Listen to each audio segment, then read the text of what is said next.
Every Saturday at noon for 16 years, the same sandwich appeared in a kitchen in McDowell County, West Virginia. 3 slices of bologna went into a cast-iron skillet. Cornbread cracked open still warm. Mustard stirred with bacon grease. Vernie Mae Blankenship did it this way for her 6 grandchildren, because the coal company paid in scrip and scrip bought bologna.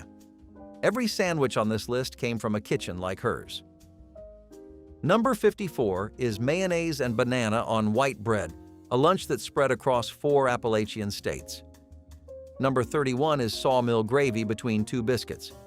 Number 1 is fried bologna and cornbread older than the mine that built the town. These 60 sandwiches were not lunchroom food. They were payday food, commissary food, and second shift food, made by women stretching bologna across 9 plates. Hit that subscribe button. Here are the 60 forgotten sandwiches poor hillbilly families ate. The hot open-faced turkey sandwich was what the week after Thanksgiving looked like before anyone invented the leftover pot pie.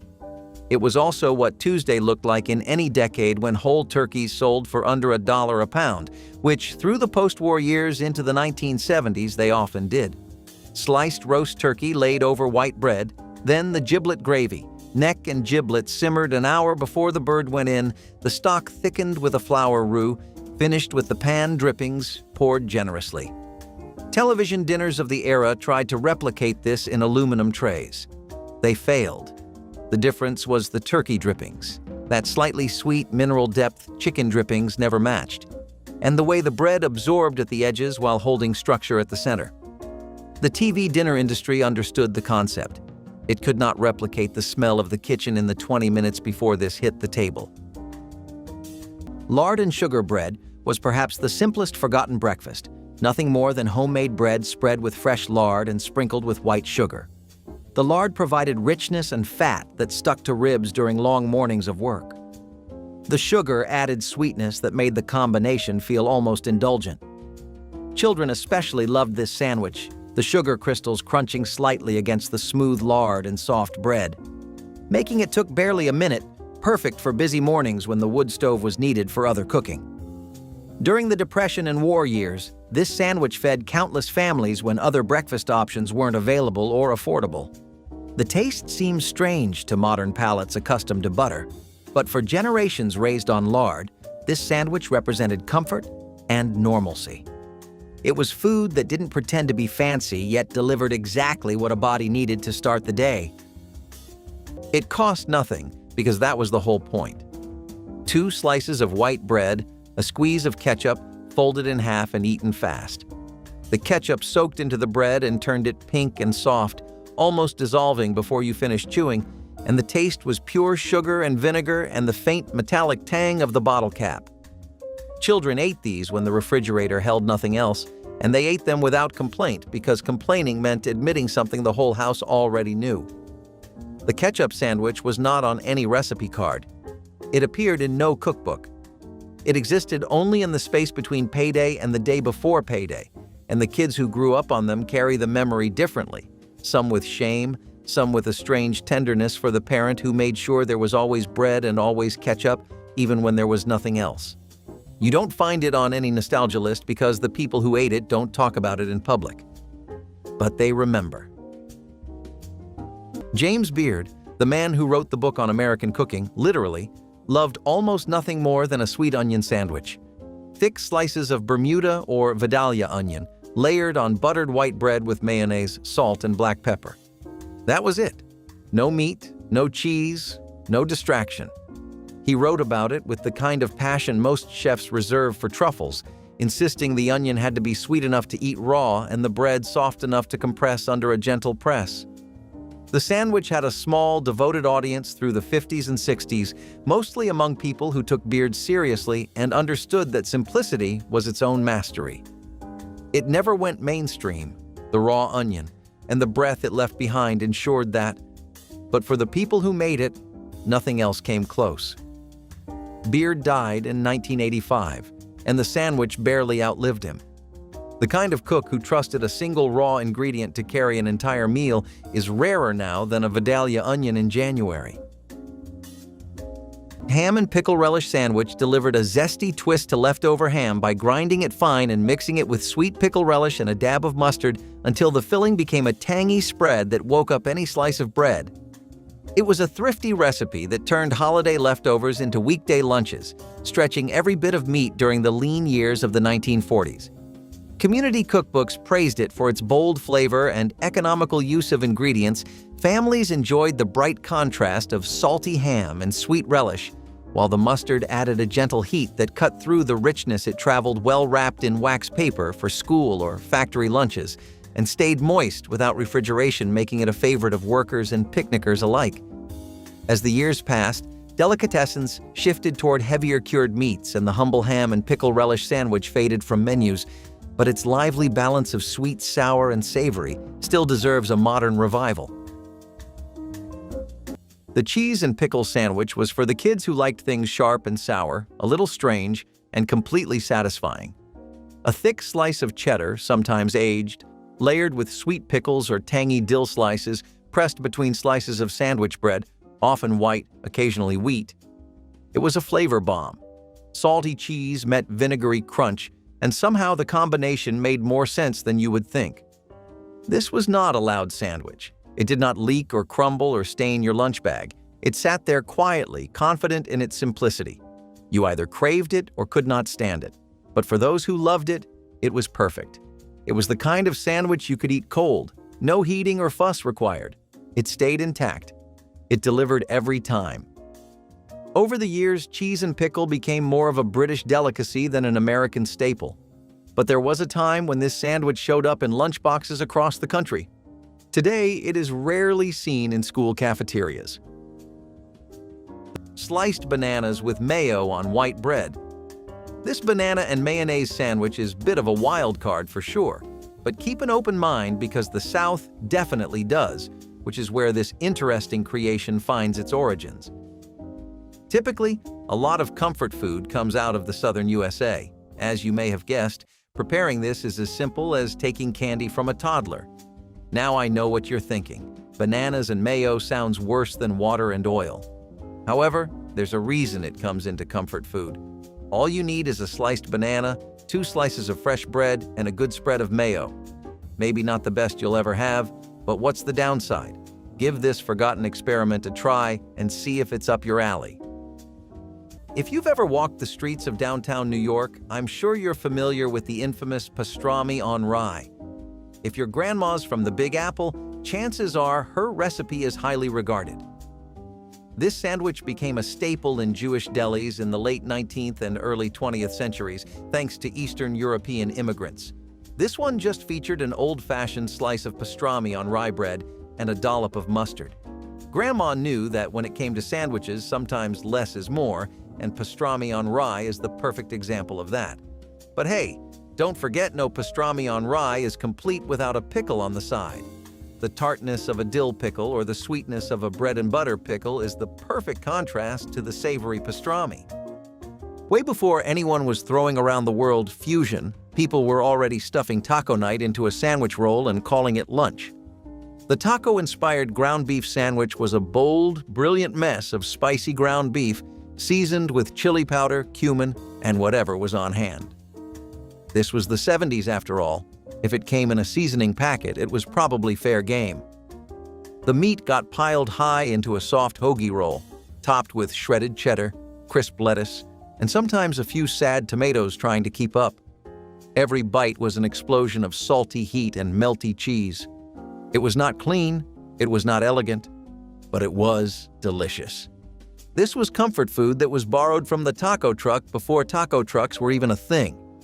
You could find it at school cafeterias, mom-and-pop diners, and even in the occasional backyard cookout where somebody decided to get creative.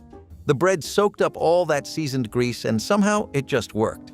You were not going to win any awards for presentation, but your taste buds would be too busy partying to care. And speaking of comfort food with attitude, the next sandwich on our list came straight from the king himself, and probably your aunt's frying pan. Nobody told you tuna and apple belonged together. You had to discover it by accident at a covered dish supper, eating before anyone explained what was in it. The combination appears in junior league cookbooks and church recipe collections from the era.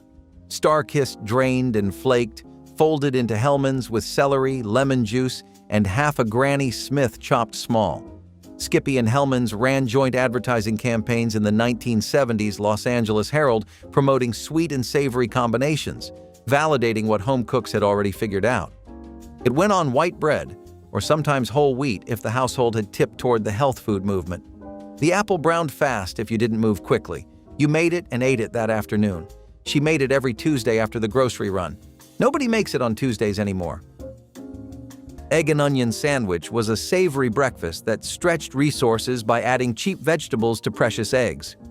Onions were sliced thin and fried in bacon grease or butter until soft and slightly caramelized, their sharp bite mellowing into sweetness. Eggs were cracked directly into the onions, scrambled together until just set, then piled onto bread or biscuits. The combination was simple, but deeply satisfying, the onion's sweetness complementing the egg's richness in ways that plain eggs couldn't match. This sandwich cost almost nothing extra to make since onions were garden staples that stored well through winter.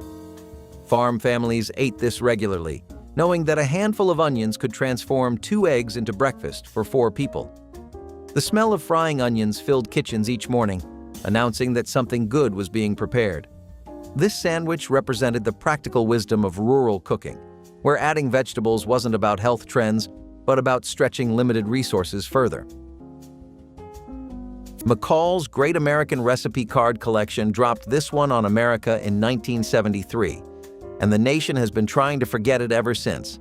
You mashed a ripe banana with minced ham, spread the mixture on buttered white bread, and served it cold.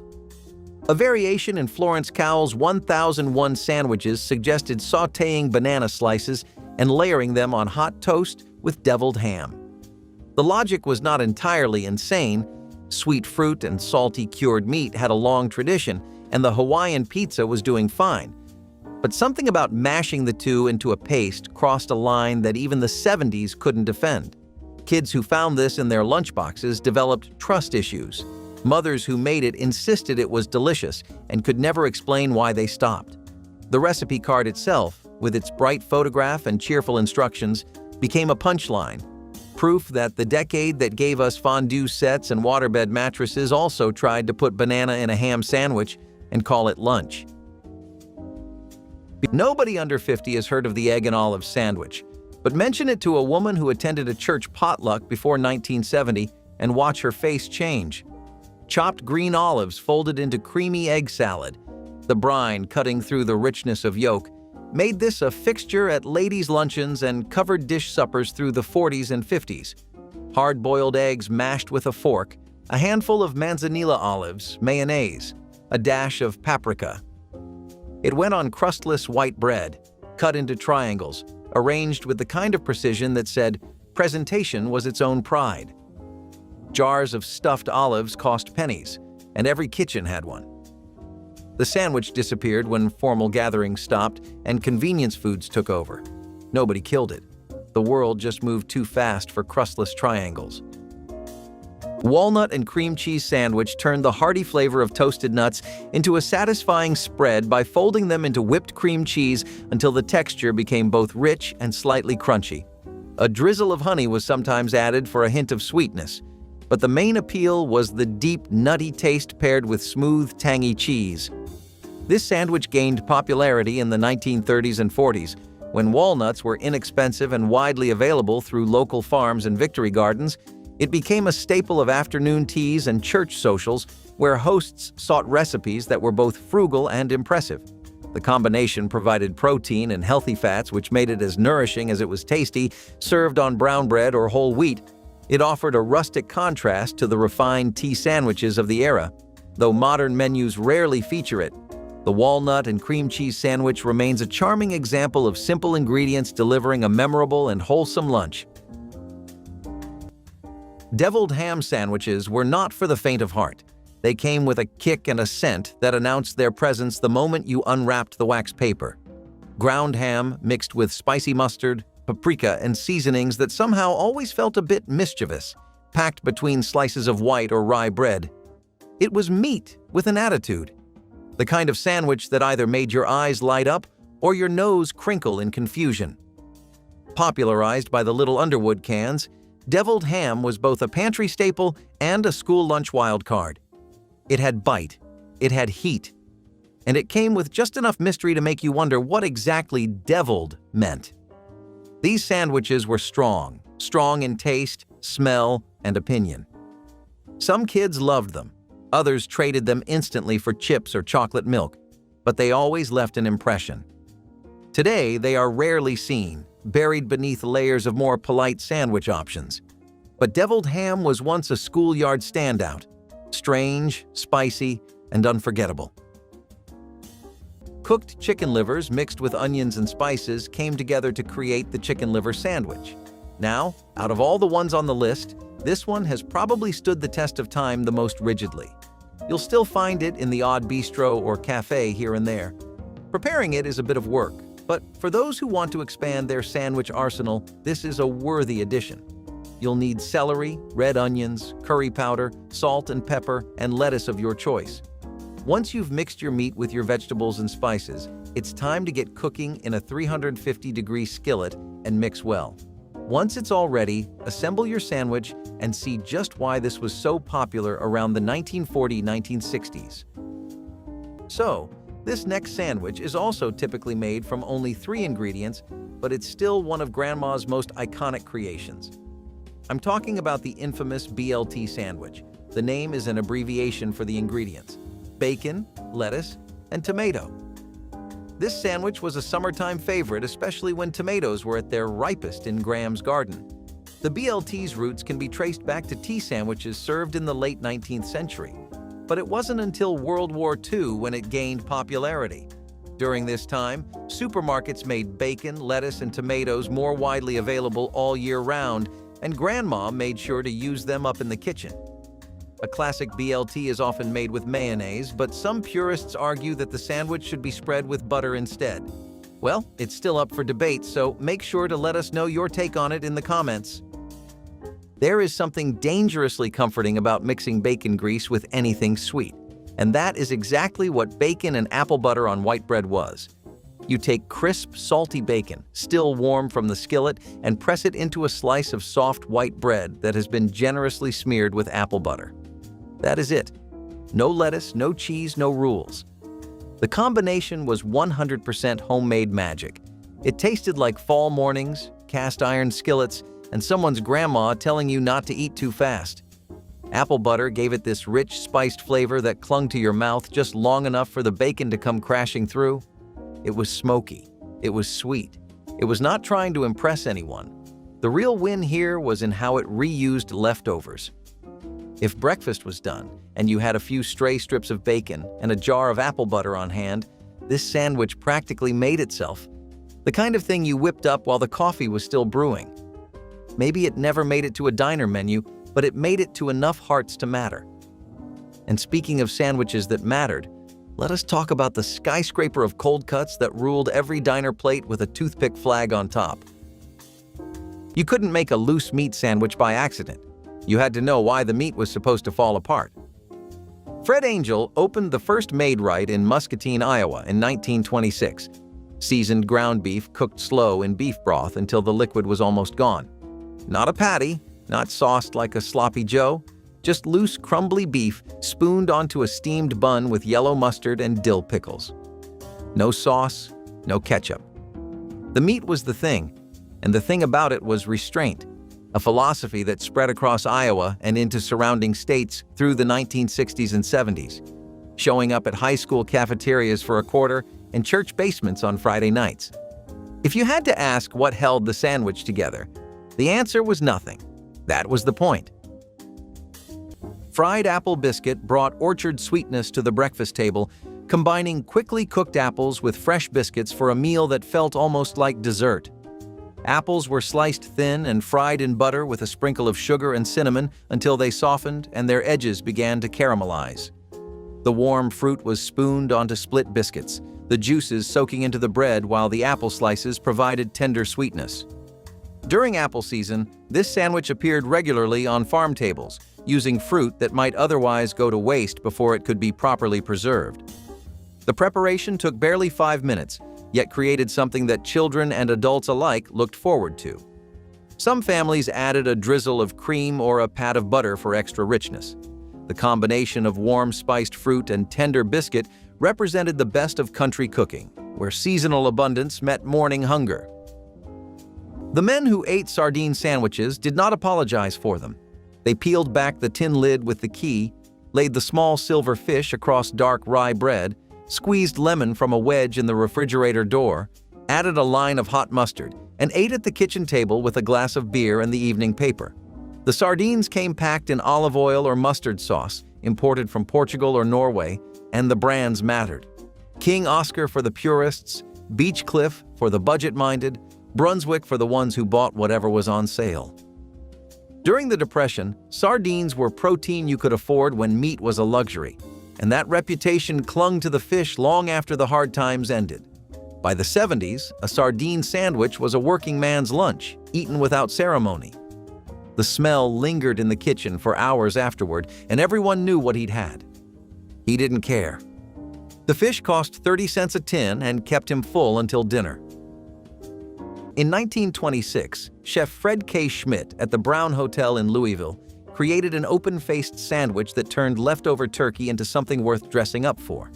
Sliced roast turkey on white toast, blanketed in Mornay sauce, butter, flour, milk, and Parmesan, topped with bacon and broiled tomato, then slid under the flame until it blistered. The hot brown was born as late-night supper for hotel guests tired of ham and eggs, and it became the signature of a city that already knew how to eat. The Mornay was the trick, a French mother sauce adapted for a southern kitchen, rich enough to make plain turkey taste like celebration. Through the 40s and 50s, restaurants across Louisville served their versions, but the Brown Hotel original stayed the standard. The dish faded as open-faced sandwiches fell from fashion, and fast casual dining replaced restaurants that broiled cheese sauce to order. The hot brown survives in Louisville. Everywhere else, it's a name nobody recognizes. Egg and olive spread. Sandwich carried the hearty comfort of boiled eggs while adding the sharp bite of briny olives, a simple recipe of finely chopped hard-cooked eggs, mayonnaise, and minced green olives created a filling that felt far more luxurious than its humble ingredients suggested. Homemakers in the 1940s relied on this sandwich when meat was scarce, yet protein was needed for growing children. The creamy texture spread smoothly across soft bread, while the olives added a welcome saltiness that kept every bite interesting. Many cafes and school cafeterias served it as an affordable staple, often pairing it with a small cup of tomato soup for a complete meal. The mixture could be made with leftover eggs from breakfast, which made it a natural choice for families watching their budgets. Despite its practicality, it had a distinctive flavor that kept it from feeling plain, and it remains a quiet reminder of how creativity and thrift once shaped the American lunch table. Cheese and apple sandwiches were the bite you never knew you needed. Sweet, sharp, and surprisingly grown up for something packed in a kid's lunchbox. Thin slices of crisp apple, usually red or golden, laid against salty cheddar cheese and pressed between soft bread, created a mix of flavor that hit every corner of the tongue. The crunch of the apple, the tang of the cheese, it all worked. There was something about that pairing, fruit and dairy, sweet and savory, that felt more like a farmer's market find than a cafeteria mainstay. But for many kids, especially those with creative parents or fond memories of fall, it was a staple. Sometimes it showed up on wheat bread, sometimes toasted. Occasionally even wrapped in foil with a note that said, "Eat me cold, it's better that way." It was not a flashy sandwich. No bright colors or sauces, just good ingredients and smart contrast. Over time, it faded into the background as processed snacks took over, but that apple and cheese combo still feels like one of those rare lunchbox moments when everything just made sense. A rather repulsive combo for some and appealing taste for others. The anchovy paste sandwich is a savory spread made from anchovy paste. This is less of a sandwich and more of a versatile condiment, but it does work extremely well on sandwiches, especially because the bread balances out the anchovy's taste. Historically, anchovy paste has always been used to give flavor and some pros to your health, but in the USA, it picked steam as a spread for sandwiches. You can spice this up with fried eggplants, tomatoes, chopped chicken chunks, a salad dressing, or anything you can imagine. This is one of those sandwiches where every time you try it, you can experiment. When it comes to sandwiches, only a few were as satisfying as the roast beef sandwich. So, many sandwiches were originally created as a clever way to repurpose leftovers, and this one was no exception. Roast beef sandwiches often started with leftovers from Sunday dinner. The Sunday roast was a time-honored tradition, and any extra beef was used to make delicious sandwiches for lunch the next day. In 1900, the dish was described by the Washington Post as unattractive and as a tired ark in a gravy flood. However, it gained popularity in the coming years when Grandma decided to take matters into her own hands, and by 1931, some critics even went as far as to describe it as a true taste of South Dakota. The bread for Grandma's roast beef sandwich was often homemade, and boy did she know how to dress it up. Whether it was a dollop of horseradish sauce, a spread of mustard, or a smear of mayonnaise, Gram knew exactly what it needed, and if we got lucky, she even snuck in a slice of cheese. The Reuben made at home told you something about the household's ambitions. You weren't making one unless you were committed. Corned beef from the deli counter, not pre-sliced lunch meat. Swiss, not American. Sauerkraut drained and pressed dry. Thousand Island or Russian dressing depending on which side of the argument you fell on. Dark marble rye buttered on the outside. Everything into a cast iron skillet, weighted, flipped once, pulled when the cheese went glossy and the bread reached walnut shell brown. The origin debate, Arnold Reuben's restaurant in New York, 1914, or Reuben Kulikovsky at the Blackstone Hotel in Omaha in the 1920s, was irrelevant to the families making it on Friday nights. What mattered was the press of the sandwich, the way everything melted together under weight and heat into something that tasted like it had always existed. Without the weight and the heat, you had ingredients. That distinction was the whole recipe. But before any of those diner sandwiches reached the suburban kitchen, something older had been feeding the Midwest for 50 years already. Sawmill gravy biscuit was the quintessential Southern breakfast. Thick white gravy ladled over a split buttermilk biscuit that could be eaten with hands or fork. The gravy started with meat drippings, usually from sausage or bacon, mixed with flour to create a roux that thickened as milk was slowly added. Black pepper provided heat and visual interest, the dark specks scattered through the creamy white sauce. Split biscuits were arranged on plates as the gravy was spooned generously over top, the bread absorbing the rich sauce while maintaining enough structure to be picked up and eaten. This wasn't a sandwich in the traditional sense, but rather an open-faced creation that satisfied hunger like nothing else could. Sawmill workers and loggers depended on this hearty breakfast to fuel brutal physical labor. The gravy stretched a small amount of meat into a meal that fed entire families, proving that ingenuity and skill could multiply resources. The Women's Club circuit ran on cream cheese and walnut sandwiches the way Detroit ran on gasoline. Every chapter meeting, every library fundraiser, every garden society luncheon had a tray of them. Thin rounds of Thomas's date nut bread spread with whipped cream cheese and pressed together with a layer of chopped walnuts between. The bread came out of a can, dense and sweet, sliced with a serrated knife into discs so thin the light came through. The cream cheese had to be room temperature, or it tore the bread apart.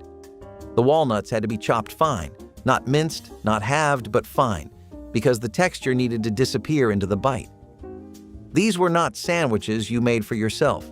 You made them for a room full of women who would notice if the bread was too thick or the cream cheese too cold. The standard was unspoken, but absolute, and the women who met it did so without recipes, without measuring cups, and without ever being told they'd done it right.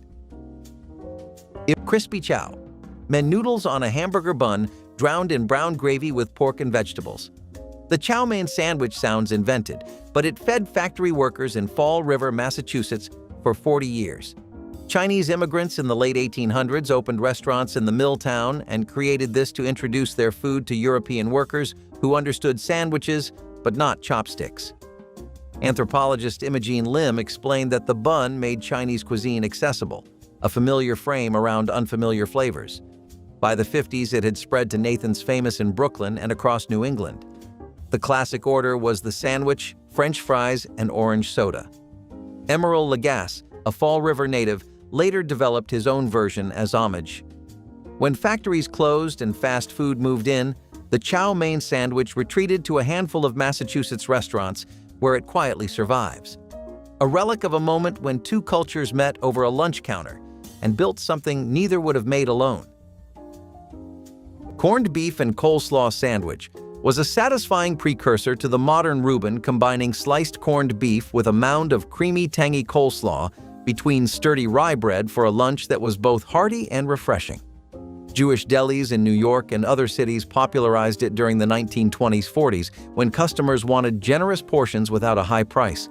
The savory saltiness of the beef paired perfectly with the crisp cabbage and light dressing of the slaw, creating a balance that pleased both workers on quick lunch breaks and families seeking an easy dinner. It was less heavy than today's melted cheese versions, but every bit as flavorful, easy to prepare in advance. It held up well for picnics or train journeys, making it a practical choice for travelers over time. The Reuben with Swiss cheese and dressing overshadowed this simpler cousin, but the corned beef and coleslaw sandwich still represents an era of straightforward deli fare that deserves to be remembered and enjoyed again. Liverwurst sandwiches were bold. You knew it the moment someone unwrapped one across the table. That unmistakable scent, rich and meaty, mixed with sharp mustard or sliced onions, hit like a wave. The sandwich itself was unapologetically old school, usually served on rye or pumpernickel bread, often from a family who still shopped at the neighborhood butcher. Liverwurst was spreadable sausage, soft but full of iron and flavor, and it had no intention of going unnoticed. It was the sandwich your grandpa swore by, the one your parents either embraced or exiled. And for kids, it was a gamble, either a lunchroom legend or a quick trade for something with peanut butter. But for those who loved it, liverwurst was gold. It was hearty. It was grown up. It was tradition sliced thick and pressed between slices of something dark and sturdy. Liverwurst never begged for your approval. It knew it was not for everyone. Today, you hardly see it outside specialty stores and deli counters. But for a time, it was part of the rotation. Loved by few, remembered by all.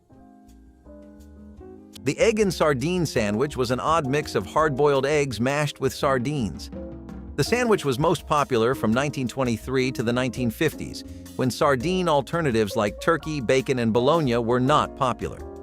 Sardines were affordable, and so the sardine and egg sandwich was a go-to choice for many. The recipe was simple, and easily accessible ingredients were used to create this sandwich. All you needed was 2 nice fluffy eggs whisked until thick if you don't prefer them hard-boiled, and sardines over toasted bread. People would often spice it up with their own choice of vegetables and sauces. Some would even chop up sardines, season them with spices, and dice the eggs with melted cheese to create a combo that sounds a bit outrageous but might be better than you'd think. The sandwich disappeared when the alternatives to sardines became affordable to the common man. If there's one sandwich you can never go wrong with, it's the old-fashioned grilled cheese sandwich. This one is the epitome of comfort food, and Grandma's version was a childhood favorite. Even the pickiest eaters used to beg for this one. So this one became popular during the Great Depression era, when we had to make do with 3 of the most common ingredients in our pantries: bread, cheese, and butter. Now, some of us used to get creative with our grilled cheese by adding extras like sliced tomatoes, ham, bacon, or even pickles. But this one was best enjoyed simple and plain. Oh, and let's not forget, it tastes even better when paired with a warm bowl of tomato soup. Before burgers and fries, grilled cheese and tomato soup used to be the ultimate food combo of our dreams. The best part? Most cheese sandwiches are vegetarian and can easily be made vegan by adjusting the type of cheese and oil. The patty melt was not just a sandwich, it was a lifestyle. It belonged to truck stops, corner booths, and places where the waitress calls you hon. Start with a beef patty, not too thick, not too thin, grilled until the edges charred just enough. Then pile on caramelized onions so sweet they practically melt, and drop a couple of slices of Swiss cheese on top until it oozes over like lava. But the crown jewel? That rye bread, buttered and toasted right on the griddle. It soaked up everything. The beefy drippings, the onion sweetness, the crispy edges of the cheese. Every bite was a perfect mix of crunchy and gooey, salty and buttery. You were not just eating a sandwich, you were biting into pure diner energy. People had this at lunch and still talked about it at dinner. If your parents ever made this at home, you were one of the lucky ones. And if not, you probably still remember your first time trying one and realizing a sandwich could actually stop time. But not every sandwich needed to be hot off the grill. Some came cold, weirdly fancy, and straight from the pages of a church cookbook. The French dip at home arrived in suburban kitchens in the early 1960s and stayed through the 70s as something that seemed fancier than it was. Cole's Restaurant and Philippe's, both in Los Angeles, have argued since 1918 about who first dropped a bun into pan drippings and called it lunch. But the genius was the cup of warm au jus beside the sandwich, turning eating into a ritual requiring technique. At home, thin-sliced deli roast beef, broth simmered with garlic and a bay leaf, crusty Italian bread, provolone under the broiler for 3 minutes. The dipping cup was just a coffee mug. Children who grew up with these sandwiches learned the correct procedure, a quick drag through the au jus, not a soak. The bread should still have resistance when you bit it. The ones who soaked were corrected. That small instruction, passed at the dinner table, is the kind of knowledge that goes quiet with the people who held it. Fried cornmeal cake sandwich was a quick breakfast made from pantry staples that every rural household kept on hand. Cornmeal was mixed with water, salt, and maybe a bit of sugar to form a thick batter that was spooned into a hot greased skillet. The cakes fried quickly, developing crispy golden exteriors while staying tender inside, their corn-sweet flavor needing little enhancement. Eaten between bread slices or simply stacked and drizzled with syrup, these cakes provided carbohydrates and energy for the day ahead. The preparation took barely 5 minutes from mixing bowl to plate, making it perfect for mornings when time was short. Cornmeal was cheap and shelf-stable, available even when other ingredients ran low. Children grew up eating these cakes without complaint, their simple flavor becoming associated with home and comfort. This sandwich proved that breakfast didn't require expensive ingredients, just a hot skillet and the knowledge passed down through generations of country cooks. If ham salad was a mother's invention, the cheese and grape jelly sandwich was a child's. Kraft ran recipe cards in the 1960s and 70s, pushing every combination of Velveeta and processed American cheese they could dream up, and somewhere in that golden age of supermarket ingenuity, grape jelly met a slice of cheddar and nobody looked back. Kids made it themselves. That was half the appeal. 2 slices of white bread, a thick square of cheese peeled from its plastic sleeve, a knife load of Welch's grape pressed together and eaten over the sink the same way their fathers ate liverwurst.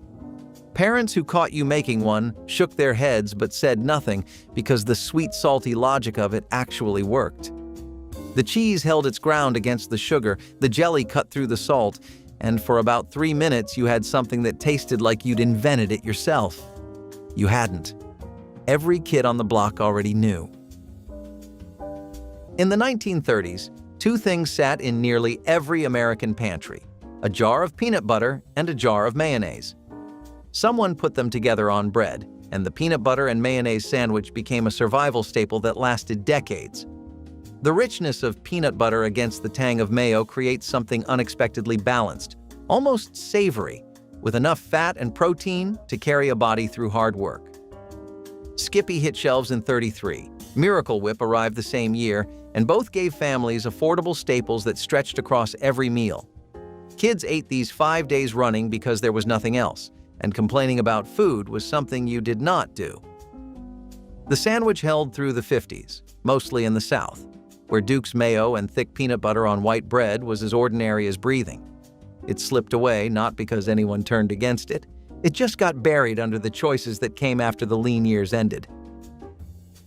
Banana and mayo sandwich stood as a Southern classic where ripe bananas met smooth mayonnaise on soft white bread, creating a sweet and tangy combination that puzzled outsiders but delighted generations of families across rural towns.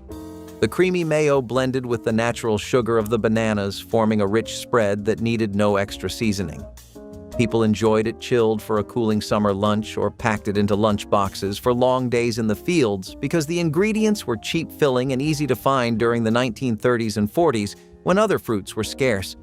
This sandwich offered a satisfying taste of sweetness with a touch of protein from the mayonnaise. Some cooks added a sprinkle of salt or a dash of lemon juice, but tradition kept it simple.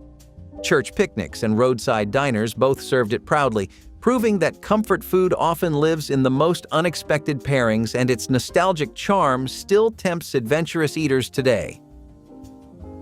Hot browns were not just sandwiches, they were events. Hailing from Louisville, Kentucky, the hot brown was the kind of school lunch you did not expect to see in your lunchbox. But when you did, everything else faded away. It was open-faced, built on toasted bread, and layered with turkey bacon and a thick, rich Mornay sauce that made it feel like something that belonged in a fancy hotel, not the corner of a cafeteria tray. The whole thing was broiled until bubbly, golden, and just messy enough to feel indulgent. It smelled like home. It tasted like someone had really tried. Most kids stared at it, confused. But for those who knew what they were looking at, it was heaven. Each bite was creamy, salty, and warm, something between comfort food and special occasion. You ate it with a fork, or tried to. It was not meant to be neat. It was meant to fill you up and slow you down. Today, you will find them in restaurants, dressed up and modernized. But nothing hits like the homemade version packed with love. The scrapple sandwich is exactly what the name suggests: fried slices of scrapple on bread. Traditionally, this sandwich would be sliced and prepared in a skillet, under a thick layer of eggs. It definitely became popular around the Maryland to New York district, but the recipe itself is properly ancient. An 1853 extract from a cookbook advises using pork that wouldn't be suitable for sausage. It was also popular for its health benefits. It can be made in a variety of ways, and some people include crispy cabbage on top and make it into a waffle with mayo. Mix and match and see what works best for you. Maybe you'll find something worth sharing. But for now, the scrapple sandwich can only be something you create. With its popularity last seen in the mid-1850s, this sandwich is something that we can only find in old extracts now. You can't have a conversation about classic grandma sandwiches without bringing up the egg salad sandwich. This sandwich started out as an economical way of using up extra eggs. Eggs were a budget-friendly protein source, and this sandwich with just a few ingredients from the pantry. This one also used mayo to bind the sandwich together, but some grandmas added a bit of mustard for a tangy kick. This was a post-Easter favorite, as after the holiday ended, there were plenty of hard-boiled eggs on hand, and of course Graham didn't let anything go to waste. You can make this one yourself with some store-bought egg salad, but it won't taste the same as it did back in the day. Now this one came out of left field. Unless you grew up near a Chinatown diner. The egg foo young sandwich was one of those things that made 0 sense on paper, but the second you took a bite, you stopped asking questions. Start with an egg patty, crispy on the outside, soft on the inside, and packed with bean sprouts, green onions, maybe a little chopped pork or shrimp if you got the good kind. Then came the gravy. Not just poured, but drenched. Thick brown gravy ladled right over the patty until it practically dripped off the sides. Slide the whole thing into a hamburger bun, close it up, and prepare yourself for the kind of meal that laughs in the face of napkins. It was heavy, hot, and heartwarming. The egg foo young sandwich felt like the kind of invention you only make when you are really hungry and just messing around in the kitchen. But in the 1970s, this was a lunchtime legend for anyone who knew where to find it. Of course, if you were not lucky enough to live near a place that served one of these, you probably grew up with something even saltier, way more military, and still showing up on diner menus today. Before anyone questioned whether a frozen fish stick belonged between 2 slices of white bread, there was a generation of children who knew exactly how good it was. If the roast was Sunday and the gravy was Monday, the fish stick sandwich was Wednesday. Gorton's of Gloucester, Massachusetts, which introduced frozen fish sticks during the 1950s as part of the first wave of foods marketed during the television advertising boom, crispy and mild and completely acceptable to children who refused anything that smelled too strongly of the sea. Sticks baked until the coating cracked, transferred hot onto soft white bread with tartar sauce from a jar. The bread steamed slightly against the heat, which was the whole point. That warmth transferring through, making it part of the meal instead of just its container. These were after-school sandwiches, lunchbox sandwiches, the sandwiches of households where the freezer did serious work. They went quiet when families decided frozen fish sticks were beneath them. A fried mush sandwich turned yesterday's cornmeal porridge into this morning's crispy breakfast in the time it took to heat a skillet. Leftover cornmeal mush was poured into loaf pans the night before, where it would set firm as it cooled. Come morning, thick slices were cut from the solidified mush and fried in lard or bacon grease until both sides developed a golden crust that crackled when bitten. These crispy slices were placed between bread or simply eaten with syrup poured over top. The texture contrast was remarkable, the exterior shattering to reveal a creamy, corn-sweet interior that brought comfort and sustenance. This sandwich stretched resources brilliantly, turning one pot of mush into multiple meals across 2 days. Farm families across the Midwest and South relied on this transformation, knowing that nothing cooked should ever go to waste.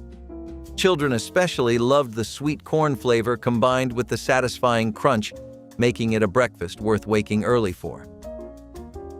The peanut butter and mayonnaise sandwich sounds like a dare until you learn it fed half the South during the Depression. Newspapers in the 40s printed instructions for mixing the two into a spreadable consistency, enough peanut butter for heft, enough mayo for moisture, and slathering it across whatever bread was cheapest. The combination packed fat and protein into a single meal that cost almost nothing, and for families stretching $1 past its breaking point, that arithmetic mattered more than flavor. But the thing nobody expected, it tasted good. The salt in the peanut butter leaned into the tang of the mayonnaise, and the texture, dense, slick, heavy on the tongue, stayed with you through a full afternoon of work. Mothers passed it to daughters who passed it to their own kids, and by the 70s it had outlived the poverty that created it. People ate it because they wanted to, not because they had to. That shift, from necessity to choice, was the quiet victory of a sandwich nobody bragged about making. Your grandmother made the banana and mayonnaise sandwich the same way every time. Ripe banana sliced lengthwise, a thick spread of Duke's mayo, 2 pieces of the softest white bread in the house. In Southern kitchens from the 1930s through the 70s, this was as common as sweet tea. The combination sounds wrong to modern ears, but the creamy tang of mayo against the sweetness of ripe banana was something close to perfect. It cost almost nothing. A single banana ran about 2 cents during the Depression, and mayo stretched across every meal. Dale Earnhardt Jr. still talks about eating them, but he describes them the way you describe something from another world. You either grew up with it or you didn't, and if you didn't, nobody could explain it. The woman who made yours is probably gone now. The sandwich left when she did. Sardine and onion sandwich offered a bold oceanic flavor that thrived during an era when tinned fish was an affordable source of protein. Families opened small cans of sardines packed in oil and layered them over slices of hearty brown bread, adding thin rounds of raw onion for a pungent bite. Coastal communities embraced this sandwich for its convenience, while inland households appreciated the long shelf life of preserved fish. The natural oils soaked into the bread, creating a rich texture that required no additional spread. Fishermen often carried it as a portable meal that could withstand long hours at sea, while factory workers found it a quick and sustaining lunch. Despite its strong aroma, it became a beloved staple in many immigrant neighborhoods where similar flavors were common. The pairing of briny fish and sharp onion may seem intense today, but it represents the straightforward hearty meals that once defined American working-class kitchens. The peanut butter and banana sandwich was sticky, sweet, and oddly sacred, especially if you grew up with a radio playing Elvis in the background. Soft white bread cradled ripe banana slices layered atop thick peanut butter, creating a sandwich that was pure indulgence and pure nostalgia all at once. It was comfort food at its simplest. No baking, no slicing, just a knife, a spoon, and one slightly bruised banana. Kids loved it. Parents trusted it. Lunchboxes welcomed it. Every bite was creamy, soft, and just a little bit messy. Sometimes it got mashed during the morning bus ride, But that only made it better, denser, more unified, like the ingredients had been given time to fall in love. Elvis Presley may have added bacon to his, but most kids were happy with just the basics. Over the years, the peanut butter and banana sandwich faded from lunch menus, traded out for wraps and granola bars. But it never really disappeared. The potted meat sandwich was a spread made from various meats cooked until very soft. This gained a lot of popularity before refrigerators were commonplace. People would place the meat of animals in cooled pots. Naturally, this went way down in popularity after more accessible and widespread methods of preserving meat and food were available to the general public. Still, if you're in the mood for a quick snack, it's a pretty good option. If there's any takeaway from this list, it's that history has some real convenient solutions to keep note of. All you need here is 2 slices of bread, your condiment of choice, a can of potted meat, and then a nice thick spread. If you go back to its actual historic heyday, then we'd be taking the conversation back several centuries, but keeping it relevant to this one, this is the perfect sandwich to make when you're rushing to work and can't get a full breakfast in. Florida was known for its delicious sandwiches, and grandmas in the Sunshine State were masters at making the Cuban sandwich. It was brought to the States by Cuban immigrants and instantly became the talk of the town in Tampa and Miami. Traditionally, Cuban sandwiches were pressed in a sandwich press, or plancha, which gave them their distinctive crispy crust. Grandma knew the secret to a great Cuban sandwich was in the press. The sandwich had to be pressed just right, so that the bread was crispy and the cheese melted, but the inside was still warm and full of flavor. There's even a special day to celebrate this sandwich. National Cuban Sandwich Day is celebrated on August 23rd each year. Make sure to mark your calendars. Now we are talking classic. Corned beef and coleslaw on seeded rye is one of those sandwiches that knew how to make an entrance without raising its voice. You would find it wrapped in wax paper at your local deli, or sitting proud on a tray next to a pickle spear and a bag of chips. The corned beef was thin sliced, but packed with punch, salty, tender, and just fatty enough to remind you this was not diet food. Then came the slaw. Not too creamy, not too dry, with just the right crunch to cut through the richness of the meat. Pile that high between 2 slices of seeded rye, sturdy, peppery, with that classic bite, and you had something special. This was the kind of sandwich that told you to sit down and take your time. It did not rush. It did not play games. It was the kind of thing you ordered when you wanted to feel like an adult, even if you were still wearing platform shoes and listening to disco on cassette. Deli counters made legends, and this one was a heavy hitter. But if corned beef was too bold for your taste, there was always its milder cousin, the quiet, sweet-talking ham salad that somehow became a staple without anyone noticing. The chicken salad sandwich with red grapes changed the moment it arrived on a croissant. Before that, it had always been a sensible thing: poached chicken pulled fine, celery cut thin, mayonnaise enough to hold it. But croissants were new. Pepperidge Farm introduced them to American supermarkets in the early 1970s, and the effect on the ladies' lunch circuit was immediate. Suddenly, chicken salad had a vessel worthy of its ambitions. The grapes were the decade's addition, sweet against the savory, their juiciness cutting through the richness of the mayo and the slight chew of cold chicken.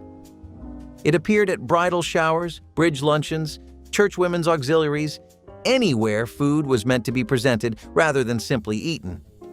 Cutting the croissant was the whole event, the flake of the pastry, the way it compressed slightly under the knife. The women who made these sandwiches made them the same way every time. You knew it was hers before you saw whose plate it came from. Molasses butter biscuit was a sweet morning treat that sustained generations of children heading off to school or fieldwork.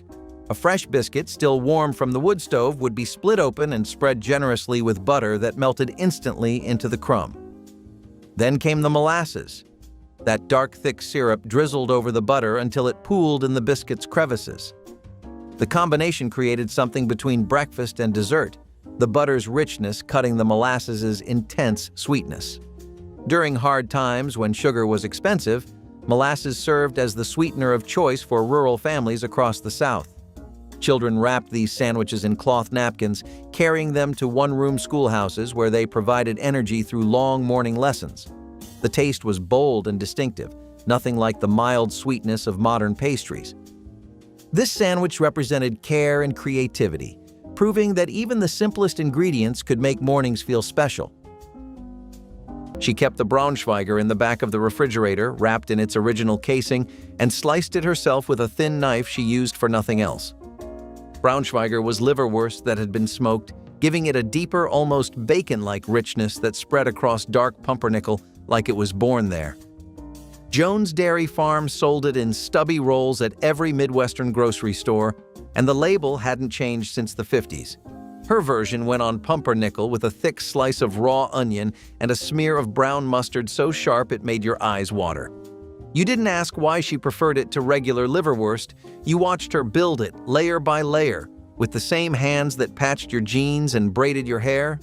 Years later, you tried to make one yourself from a roll you found at a German butcher shop 2 towns over. The mustard was right, the onion was right, but the pumpernickel was wrong, and you couldn't figure out what she'd done differently until you realized it wasn't the bread. It was the kitchen. Years before deli meat came sealed in plastic, ham salad was ground fresh every morning behind the counter. Leftover ham, the end of a holiday roast, scraps too small to slice, went through the grinder with celery, sweet pickles, hard-boiled egg, and mayonnaise, turning remnants into a spread worth sitting down for. A single ham bone produced enough to feed a family for 3 days. The sandwich was a deli fixture through the 50s and 60s, scooped onto bread with lettuce and tomato. Food safety fears killed it. Concerns about mayo at room temperature scared a generation away from anything served from a bowl behind glass. Pre-packaged alternatives replaced it, sealed and sterile and tasting like nothing at all.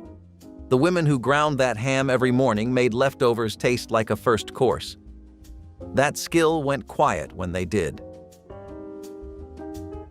Peanut butter and lettuce sandwich surprised first-time tasters with its mix of creamy richness and crisp freshness.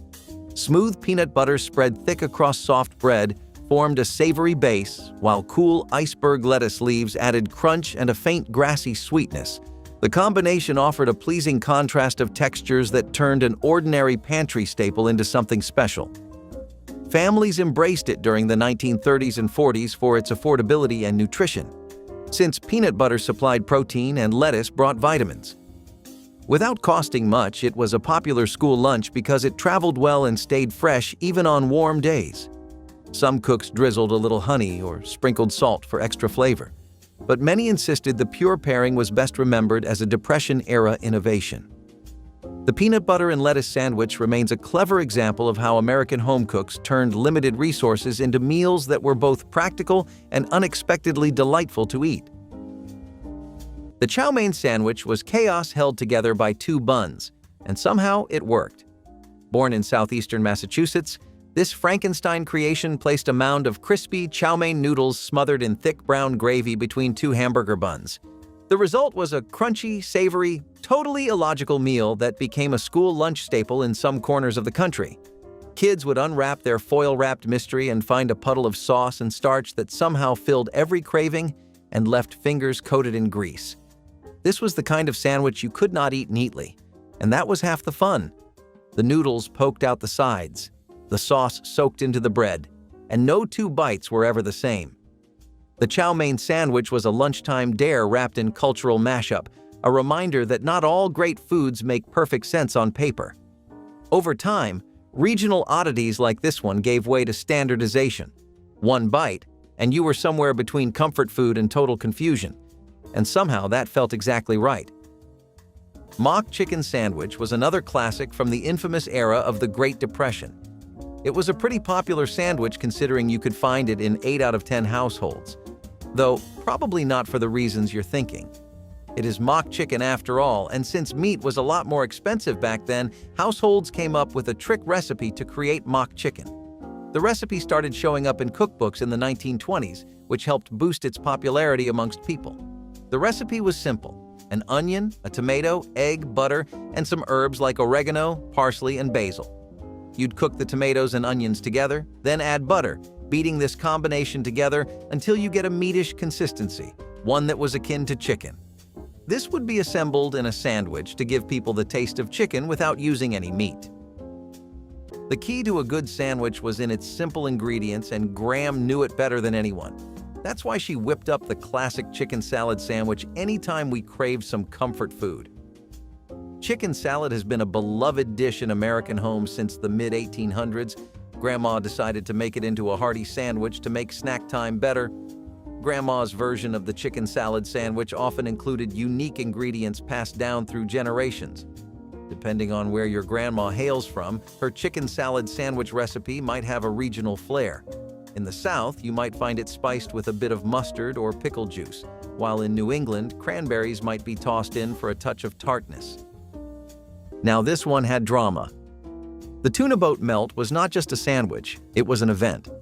You start with a sub roll, soft in the middle, split open like it is waiting for a miracle. In goes a scoop of tuna salad, but not the watery kind. This was chunky, mayo-rich, maybe with a little celery if you were lucky. Then come the tomato slices, thin, juicy, and laid down like armor. And finally, cheddar cheese, shredded, sliced, whatever worked, blanketing the whole thing like a warm hug. Slide the whole sandwich under a broiler and wait. That is the moment things change. The edges of the bread crisp up, the cheese bubbles and browns, and the tomato softens just enough to soak into the tuna. You pull it out just in time to stop it from burning, but almost wish it had. This was the sandwich version of comfort food theater. It smelled like warmth. It looked like golden perfection. It tasted like something way fancier than it was. Parents made it to use up tuna, but kids remembered it like a feast. But if this one was golden, wait until you meet the sandwich that vanished from lunch counters just as fast as it appeared. The French bread pizza sandwich, called a stromboli in Indiana, called nothing in dozens of Midwestern kitchens that made it without naming it, lived at the crossroads of the home pizza craze and the Italian sub-tradition in the 1970s. Nazareno Romano had created the original rolled stromboli in 1950 in Essington, Pennsylvania. What arrived in Midwestern home kitchens was simpler. Italian or French bread sliced lengthwise, pizza sauce from a jar, browned Italian sausage, mozzarella from a block, everything under the broiler until the cheese bubbled and the kitchen smelled like a pizza restaurant. Ground sausage at Nick's English Hut in Bloomington, Indiana, became so well known that alumni still talk about it decades later, and the home version followed. It faded when frozen pizza got cheap enough that making it yourself felt unnecessary, and a generation stopped pulling it from the oven with their own hands. Cream cheese and jelly sandwich was a Depression-era creation that brought a touch of sweetness to struggling families. Cream cheese, once a luxury, became more affordable as dairy production increased, and spreading it on bread with homemade jelly created something that felt almost fancy. The tangy richness of the cheese balanced the fruit's sweetness perfectly, while soft bread held everything together for easy eating. Children adored this combination, the creamy texture and sweet flavor making breakfast feel like dessert. Mothers made it quickly on rushed mornings, knowing their children would eat it without complaint. The jelly was often homemade from berries picked in summer, preserved in jars that lined pantry shelves through winter. This sandwich represented ingenuity and the determination to make children happy even during hard times. The combination endures today because it genuinely works, the flavors complementing each other in ways that satisfy both young and old palates alike. At the deli counter, olive loaf sat next to the bologna and the pimiento loaf in a row of pink processed meats that all looked vaguely related. It was bologna's stranger cousin, the same smooth, finely ground pork and beef, but shot through with chunks of green pimiento stuffed olives that stared back at you from every slice like tiny eyes. Oscar Mayer made the version most people knew, pre-packaged in thin slices with that particular plastic smell that clung to the meat no matter how fast you peeled it off. Paired with a slice of American cheese on white bread, it was a lunchbox constant for kids who didn't get to choose what they ate. Some loved the salty olive bursts, most tolerated them. A few traded the sandwich away before the bell rang. Oscar Mayer stopped making olive loaf quietly, the way all unfashionable foods disappear, not with an announcement but with an empty space on the shelf that nobody noticed until it was too late to say goodbye. If the tongue sandwich required a butcher's skill, This one required nothing but nerve, peanut butter and dill pickle on white bread, the sandwich that sounds like a dare but tastes like a discovery. It came out of the Depression when lunch counters paired whatever was cheap and shelf-stable, and the combination turned out to work in a way nobody expected. The New York Times called it a thrifty and unacknowledged American classic. The acid of vinegar brine cuts through the fat, the crunch of pickle breaks the density, and the whole thing hits a sweet, sour, salty balance that makes you take a second bite before you've understood the first. Pregnant women kept it alive for decades. The craving is practically a cliché. But this was a pantry staple long before anyone tied it to pregnancy. You don't need to be craving anything. You just need to trust the people who came before you. Anchovy and egg sandwich offered a bold coastal flavor that appealed to those who loved a briny bite. Finely chopped anchovies were blended with butter and mashed hard-cooked eggs, creating a creamy, salty spread that was both rich and nourishing.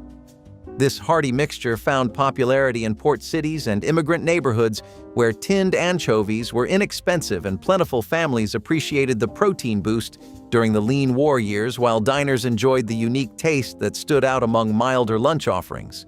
A squeeze of lemon or a pinch of black pepper often rounded out the filling served on rye or crusty white bread. It provided a satisfying lunch that required no refrigeration and little effort. By the 1950s, changing tastes and a move towards sweeter, milder flavors pushed it aside. But the anchovy and egg sandwich still carries the memory of an era when bold ingredients and simple preparation came together to create something unforgettable and full of character. Peanut butter and bacon sandwiches were the Rebels' lunchbox choice. Salty, sweet, and totally indulgent. It started with a thick layer of peanut butter on bread, just like any normal day. But then came the twist. Crispy bacon strips laid on top, adding crunch, salt, and a smoky flavor that transformed everything. It felt like a dare, like breakfast and lunch had collided in the best way possible. The sandwich was sticky, crispy, and rich, a flavor explosion that made plain sandwiches seem like background noise. Some kids loved it instantly, others needed convincing. But if it ever showed up in your lunchbox, you remembered it. Bacon added heft. It made the peanut butter feel more like a meal. And that sweet, salty contrast stuck with you long after the sandwich was gone. These days, it is more likely to show up on gourmet menus than cafeteria trays.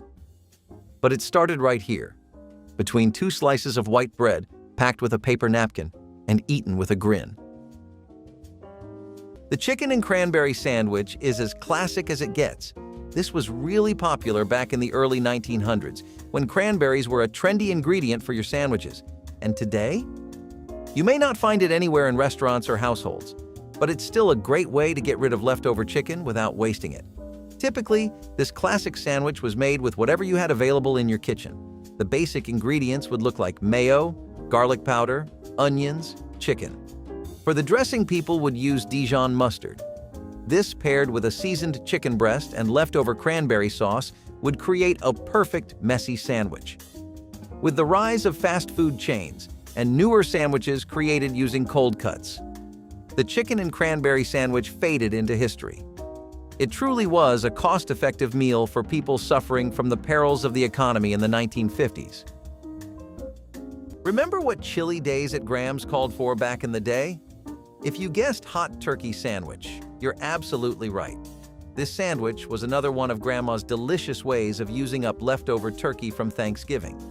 This sandwich featured slices of tender turkey served hot, often open-faced, with a generous ladle of rich, savory gravy poured over the top. Sounds delicious, right? Grandma made her hot turkey sandwich special with the gravy. Whether she made it from scratch with turkey drippings or used a trusted recipe, the rich gravy soaked into the bread, making each bite juicy and flavorful. She knew that nothing went to waste, and the hot turkey sandwich was a delicious way to make the most of those leftovers. The cheese dream was the grilled cheese's show-off cousin, open-faced, broiled, and served hot enough to burn the roof of your mouth if you were not careful. It started with a single slice of white bread, toasted just enough to hold its own. On top went a generous pile of shredded cheese. Cheddar was the go-to, but sometimes you got American or a mystery blend from a bag. Then came the real twist. A tomato slice right on top, dusted with paprika for color and just a little kick.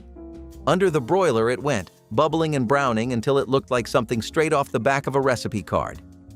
It was humble, sure, but it had flair. You would see these at lunch counters, Sunday night dinners, and school lunch trays where the budget was tight but the flavor still mattered. The tomato added a bit of freshness. The paprika made it feel just fancy enough. And the cheese? Well, that was always the star. It was a small thing, but it delivered big.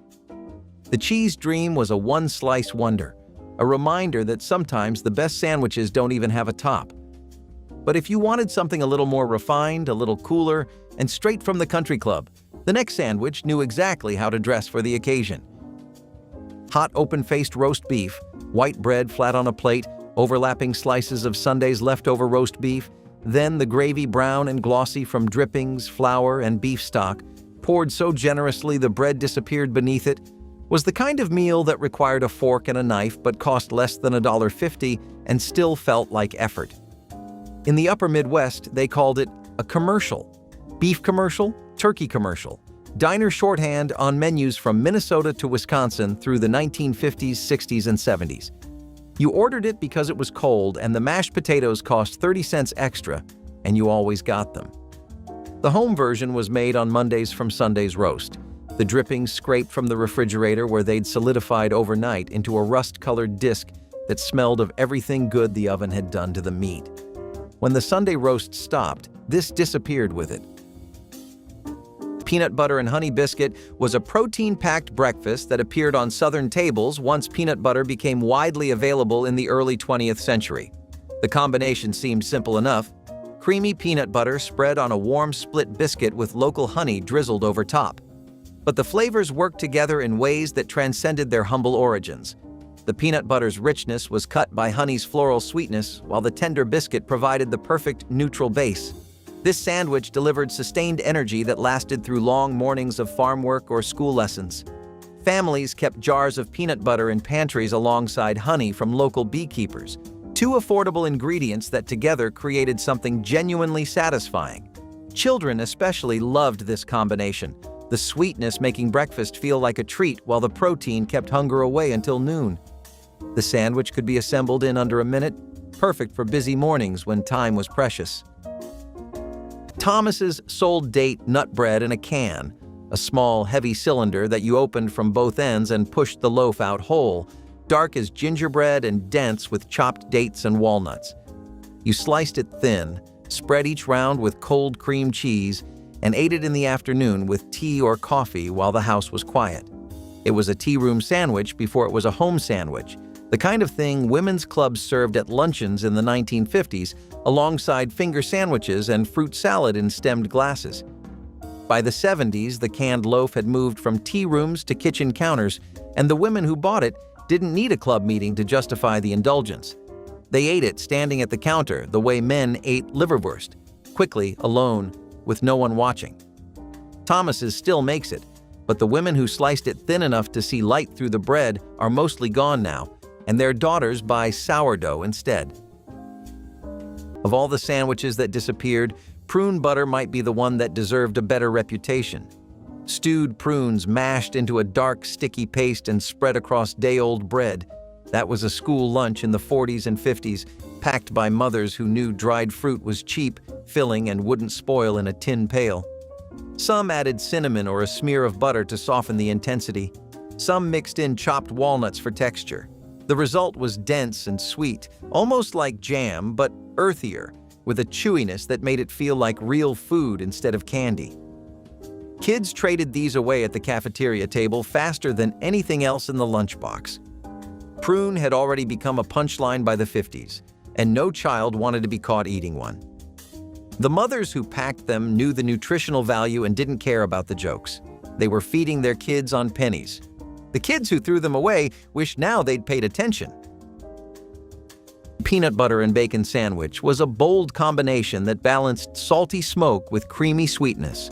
Long before gourmet burgers stole the spotlight, roadside cafes served this hearty pairing to travelers who needed energy for long drives across dusty highways, Thick strips of crispy bacon were layered over smooth peanut butter on toasted bread, and the heat softened the spread just enough to create a rich, savory blend.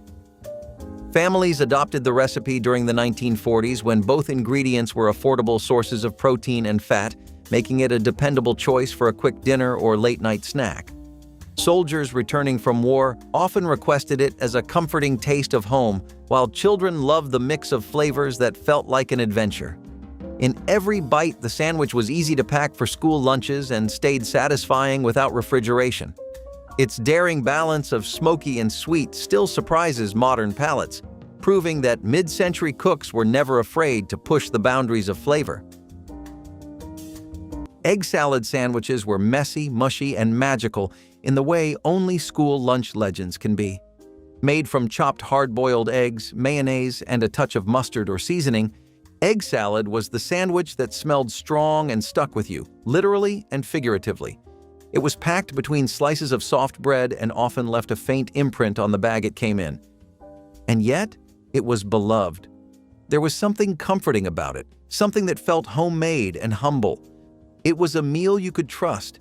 Some versions had bits of celery or onion, others kept it basic. But every egg salad sandwich came with a promise. You were going to be full, and you were going to remember it.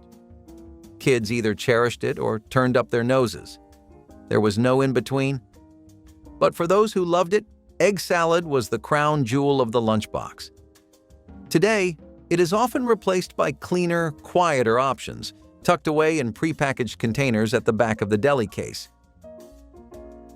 Corned beef tongue with mustard in between fluffy bread slices. Okay, beef tongue might be way out of your palate, but don't disregard the corned beef tongue sandwich just yet. For something to fade from history, it's got to cement its spot there first, right? Can't do that if you don't bring something to the table. Perhaps this one will bring a lot more than you'd expect. It's traditionally prepared with carrots, garlic, red pepper, black pepper, salt, onions, mayo, and spice like bell pepper, paprika, and some garnishes like lime and parsley. So we already have the makings of a savory delight. You really want to keep a close eye on the beef tongue while it's in the pot, though. It can alter the flavor or dry it out fast. Though this sandwich has faded into the past now, the intricacy and delicacy through which it was created is a marvel to look back at. Maybe one day, this sandwich will come back at fancy restaurants, but for now, it remains a figment of the past. While we're talking about canned goods of the past, tuna salad sandwich was another one of Graham's specialties. So, canned tuna became all the rage during World War I, and it was the most common item on the food aisle. Grandma decided to twist it up and make it into a delicious sandwich that shaped all our childhoods. This one was a staple at picnics or simple lunches at the grandparents' house. The star of this sandwich was mayonnaise. Yeah, there was no tuna sandwich without this key ingredient. It bonded the tuna salad together and gave it its unique taste. Tuna salad sandwiches were the top choice for lunch because they were easy to prepare and didn't require any cooking. Grandma could whip up a batch in minutes, and let's be honest, we ate them just as quickly. Creamed chipped beef on toast, or as anyone who ever served in the military will tell you, SOS. No, not a cry for help, though it looked like one. This was dried beef, shredded and stirred into a thick, milky white sauce with a bit of pepper and sometimes a touch of Worcestershire if you were fancy. Then it got spooned over toast, or biscuits, or whatever bread you had. It was a direct descendant of World War II rations. But by the 1970s, it had made its way into American homes, school cafeterias, and greasy spoon diners across the country. It was salty. It was creamy. It looked like a mistake, but somehow, it kept getting made and loved. It was affordable, filling, and tasted better than it had any right to. Parents made it because it used cheap pantry ingredients. Diners served it with coffee refills. Kids ate it because they did not know any better, then grew up craving it again. It might not be pretty, but it is unforgettable. Still, not everything on this list is heavy. Some sandwiches were just simple, clever ways to use what was left on the breakfast table, and a little sweet on the side. The Western egg sandwich lived in the middle ground between breakfast and lunch that the 1970s always seemed full of. Scrambled eggs cooked with diced ham, green bell pepper, and white onion, just set enough to hold together, spooned onto thick white bread or a Kaiser roll while still warm. The story involves railroad workers heading west through Denver, the ham and eggs as portable protein, the peppers as whatever grew nearby, and whether accurate or not, it became a short-order counterstaple through the post-war decades, appearing on coffee shop menus from Ohio to Oregon without explanation. Your grandmother made it on Saturday mornings when the eggs needed to be used. She never called it a Denver sandwich. She called it eggs with the leftover ham. You haven't made it since she stopped cooking. Fried salt pork sandwich was pure survival food that sustained families when other meat wasn't available or affordable. Salt pork, that heavily cured slab of pork belly preserved in brine, was sliced thin and fried until the fat rendered and the edges turned crispy and golden. The intense saltiness meant a little went far, with just a few slices providing enough flavor and fat to make a satisfying breakfast. Placed between slices of homemade bread or tucked into a biscuit, the salt pork delivered immediate energy and lasting fullness. Families kept barrels of salt pork in cellars and smokehouses, insurance against lean times when fresh meat wasn't possible. The frying process transformed the preserved meat, making it tender inside while developing a crust that crackled between teeth. This sandwich taught important lessons about preservation and resourcefulness. The salt pork might seem too intense for modern palates, but for generations of rural families, it represented security and the comfort of knowing food was always available. The cheese dream had no business being as good as it was. You laid a thick slice of sharp cheddar on white bread, slid it under the broiler until the edges curled and the center went bubbly and brown, and pulled it out with an oven mitt that smelled like every lunch you'd ever made. Diners and lunch counters served them open-faced through the 40s and 50s, sometimes with a slice of tomato underneath, sometimes with a few drops of Worcestershire stirred into the cheese before broiling. The name showed up in cookbooks as early as the 30s, and nobody agrees on who coined it. But the dish outlasted the argument. It was a grilled cheese that refused to close, barefaced, browned until the kitchen filled with the sharp smell of melting fat. By the 70s, the microwave made it obsolete. You could melt cheese faster, but you couldn't get those charred edges, that crackle when the knife broke through the crust. There was a type of father, Midwestern usually, often a veteran, who built his Braunschweiger sandwich with a quiet ritual that bordered on ceremony. Pumpernickel or dark rye, toasted, a thick smear of the smoked liverwurst, pink, gray, and dense, straight from the tube, spicy brown mustard in overlapping lines, a slice of raw onion, maybe tomato if the garden had one. Braunschweiger came from the German town of Brunswick, and by the time it reached America, it had become a Midwest dad staple, the sandwich their wives tolerated and their kids refused to try. The smell was unmistakable, pork liver and caraway and smoke filling the kitchen at 6 in the morning while coffee brewed. Oscar Mayer still makes it, but the stores that stock it are fewer each year. If you grew up watching your father eat this sandwich, eyes closed, completely content, you carry that image somewhere specific. He probably never asked if you wanted one. He already knew. Date and orange marmalade. Sandwich combined the deep caramel sweetness of cooked dates with the bright citrus zing of orange marmalade to create a filling that tasted like sunshine captured between two slices of wheat bread. Home cooks discovered it through women's magazines in the 1940s when sugar shortages made dates a practical, natural sweetener. The marmalade added a fragrant bitterness that balanced the richness of the dates, turning each bite into a layered experience of sweet tart and slightly bitter flavors, often served at afternoon teas and bridal showers. The sandwich brought a touch of elegance without expensive ingredients. Its vibrant color and unique taste impressed guests who expected plain fare, but instead found something sophisticated. It kept well without refrigeration, which made it ideal for picnics and train journeys.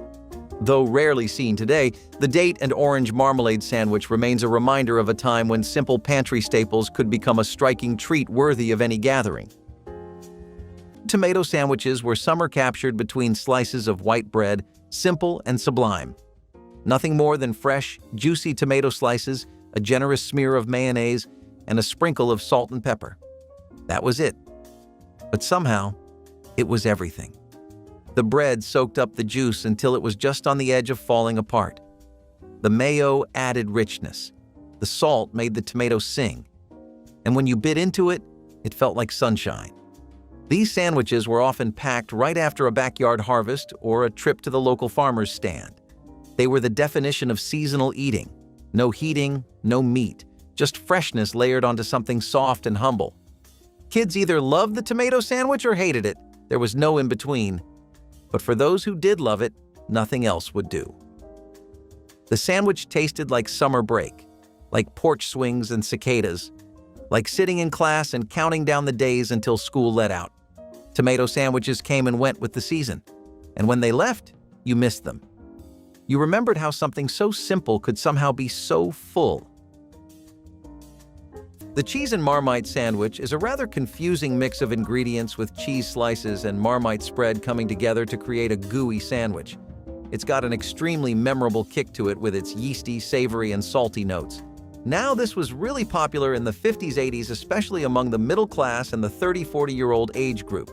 Conventional way to make it is definitely the easiest. Toast, Marmite spread, and melted cheese. Remember, fundamentally, this is not that different from your average grilled cheese sandwich. In fact, it's pretty much the same, just switching the ingredients around a little. Do be warned though, Marmite is a dense, pungent tasting thing. It has a strong flavor, so try just a tablespoon or two before you go all in and start spreading crazily. The meatball sub is the kind of sandwich that's meant to be messy. The meatball sub has its origins in Italian-American cuisine. While meatballs are a traditional Italian dish, the meatball sub became popular in the U.S. as Italian immigrants put an American twist to it. We're talking juicy meatballs, marinara sauce topped with melted cheese on a long, crusty roll. Yeah, it doesn't really get more American than this. What makes or breaks this sandwich is the sauce, and Grandma knew it all too well. The sauce had to be the right balance of sweetness and acidity, and of course, the bread had to be sturdy enough to hold everything together. It's the kind of sandwich that you need 2 hands to eat, and maybe a napkin or 2, but it's worth every bite. It's a classic comfort food that never goes out of style. Spam and pineapple might sound like a dare, but in the 1970s, it was practically dinner. This sandwich was all about stretching the rules and the budget. A thick slice of Spam got pan-fried until it was brown and crispy around the edges, then placed on a hamburger bun like it belonged there. Then came the twist, a pineapple ring, right on top. Not fresh pineapple, mind you. We are talking about the canned kind, sweet and syrupy, straight from the tin. The two came together like an accidental masterpiece, salty, smoky Spam playing off the sugary tang of the pineapple in a way that confused your brain but delighted your taste buds. Some people added a bit of mustard, others just left it at that. Either way, it was weirdly good. Spam was everywhere during the war and stuck around long after, and by the 70s, folks had gotten creative with it. This sandwich was born out of necessity and stayed for nostalgia. It was quick, affordable, and always sparked conversation. Even if you did not like it, you remembered it. But if you were not into tropical flair, maybe you preferred your cheese melted and broiled to golden glory, open-faced and unapologetically old school. Cream cheese and sliced green olives on white bread was the sandwich of the bridge club, the ladies' luncheon, the church social where food appeared on plates you weren't supposed to stack. Philadelphia cream cheese spread thick on crustless bread, manzanilla olives from a small jar cut into triangles. It was everywhere from the 1940s through the 70s, appearing in Methodist church cookbooks and junior league collections with the frequency of a staple. The olive brine cut the cream cheese richness in exactly the right way. Oscar Mayer discontinued its olive loaf in the early 2000s, removing the last commercial version of this flavor combination from grocery counters. The homemade version outlasted it, but not by much. The bridge clubs disbanded, the church socials shrank. The women who made these sandwiches were gone. Their recipe card said only cream cheese, olives, white bread. They assumed you knew the rest. Sorghum biscuit was the mountain sweetener's answer to fancy breakfast pastries, featuring that thick amber syrup poured over hot split biscuits. Sorghum, pressed from tall cane stalks grown in Appalachian hollows, had a distinctive flavor that was earthier and less refined than molasses or honey. The syrup was drizzled generously over buttered biscuits still steaming from the oven, pooling in the bread's soft interior. Children licked their fingers clean after every bite, savoring the mineral-rich sweetness that no store-bought syrup could match. Families grew their own sorghum cane and pressed it at community mills each fall, creating enough syrup to last through winter. The flavor carried hints of smoke and grass, a taste that connected people directly to the land they worked. This sandwich required nothing fancy, just fresh biscuits and homemade syrup. Yet it delivered satisfaction that modern breakfast treats cannot replicate. Sorghum biscuits represented self-sufficiency and the pride of producing your own sweetness. Nobody under 40 knows what an olive and cream cheese sandwich is, but mention it to anyone who grew up in the 1960s or 70s and you'll get a story. The spread was simple: softened Philadelphia cream cheese, chopped green olives with the pimiento still in them, and just enough olive brine to loosen it up. Some families added pecans, others swore by walnuts. The whole thing went on crustless white bread, cut into triangles, and appeared at every baby shower, bridal luncheon, and bridge club meeting from Mobile to Minneapolis. The women who made it never used a recipe. They knew the ratio by the color of the spread: pale green with flecks of red, loose enough to smear but stiff enough to hold the bread together. One woman remembered eating her first one from a cooler in her grandmother's back seat during a road trip, and the taste, briny, creamy, cold from the ice, was the taste of every summer drive she ever took. The woman who packed that cooler has been gone for years. The sandwich went with her. Cold baked beans mashed between two slices of bread. That was a factory worker's lunch in every mill town from Fall River to Flint.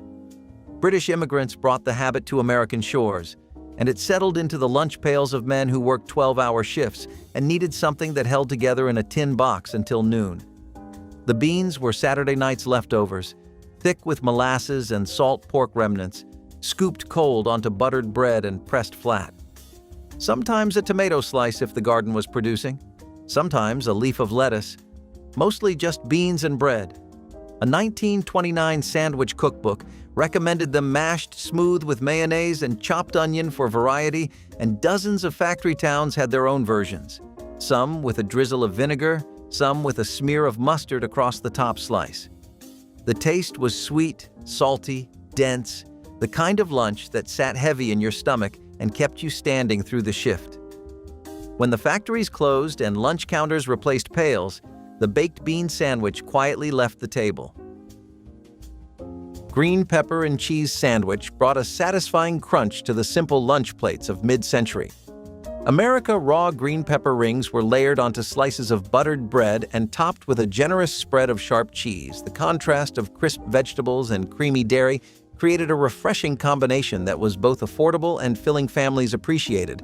How garden peppers stayed fresh for days, without refrigeration, making them a dependable choice for school lunches and quick suppers. This sandwich appeared in community cookbooks of the 1940s, where homemakers shared recipes that stretched ingredients during rationing efforts.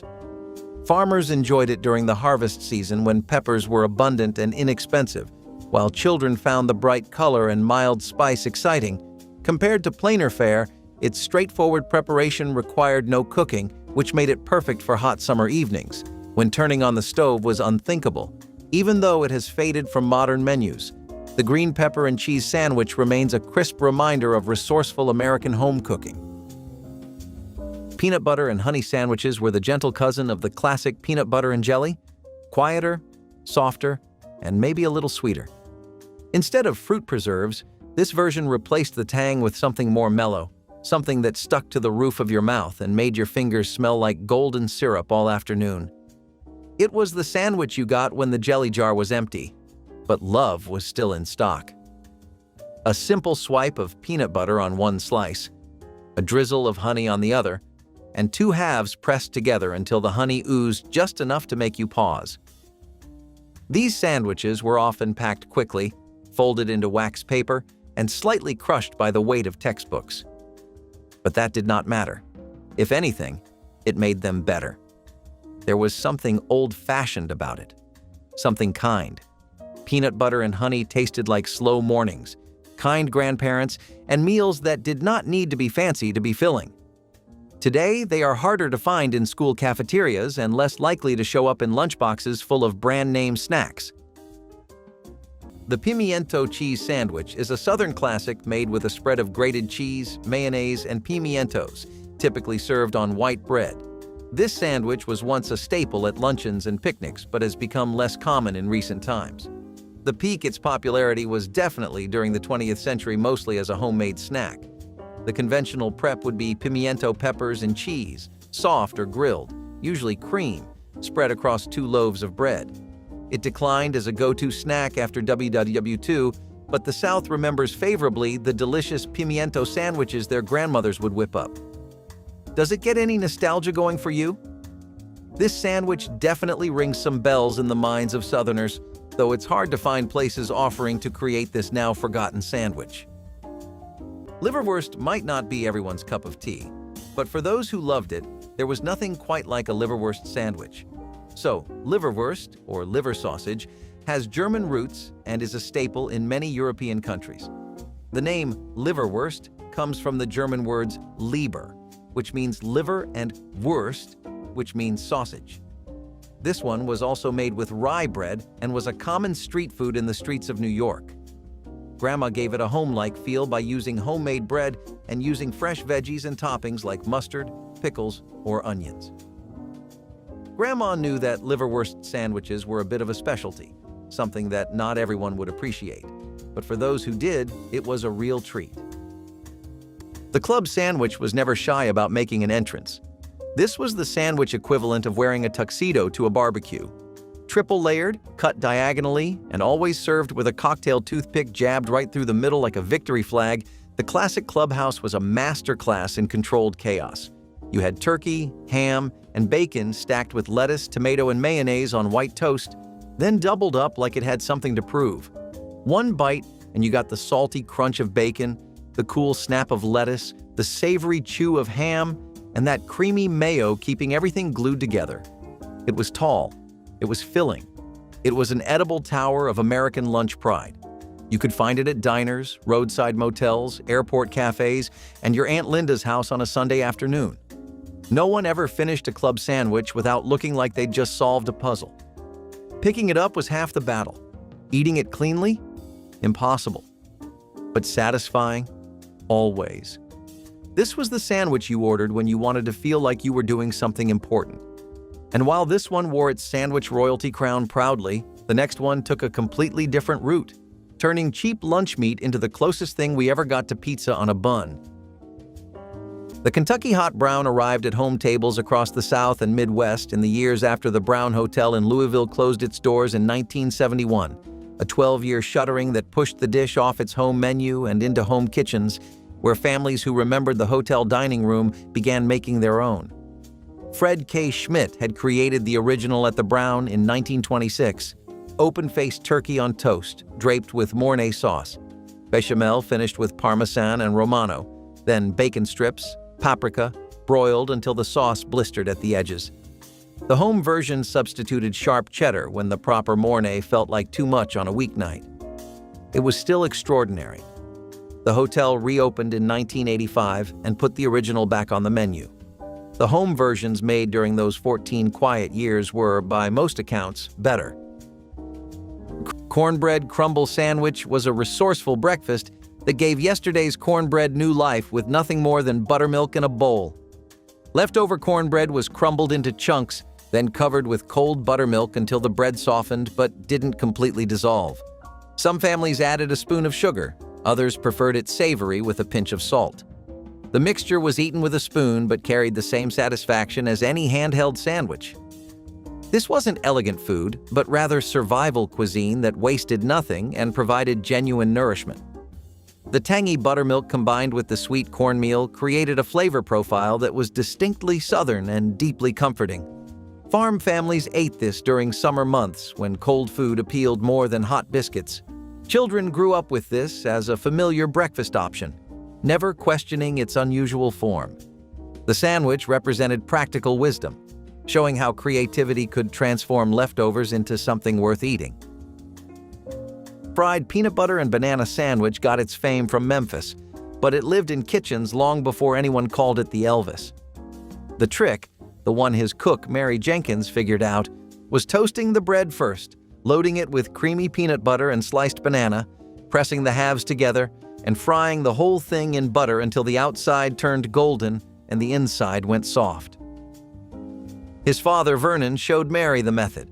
She said Elvis ate them at every hour, butter running down his arm, never once measuring anything.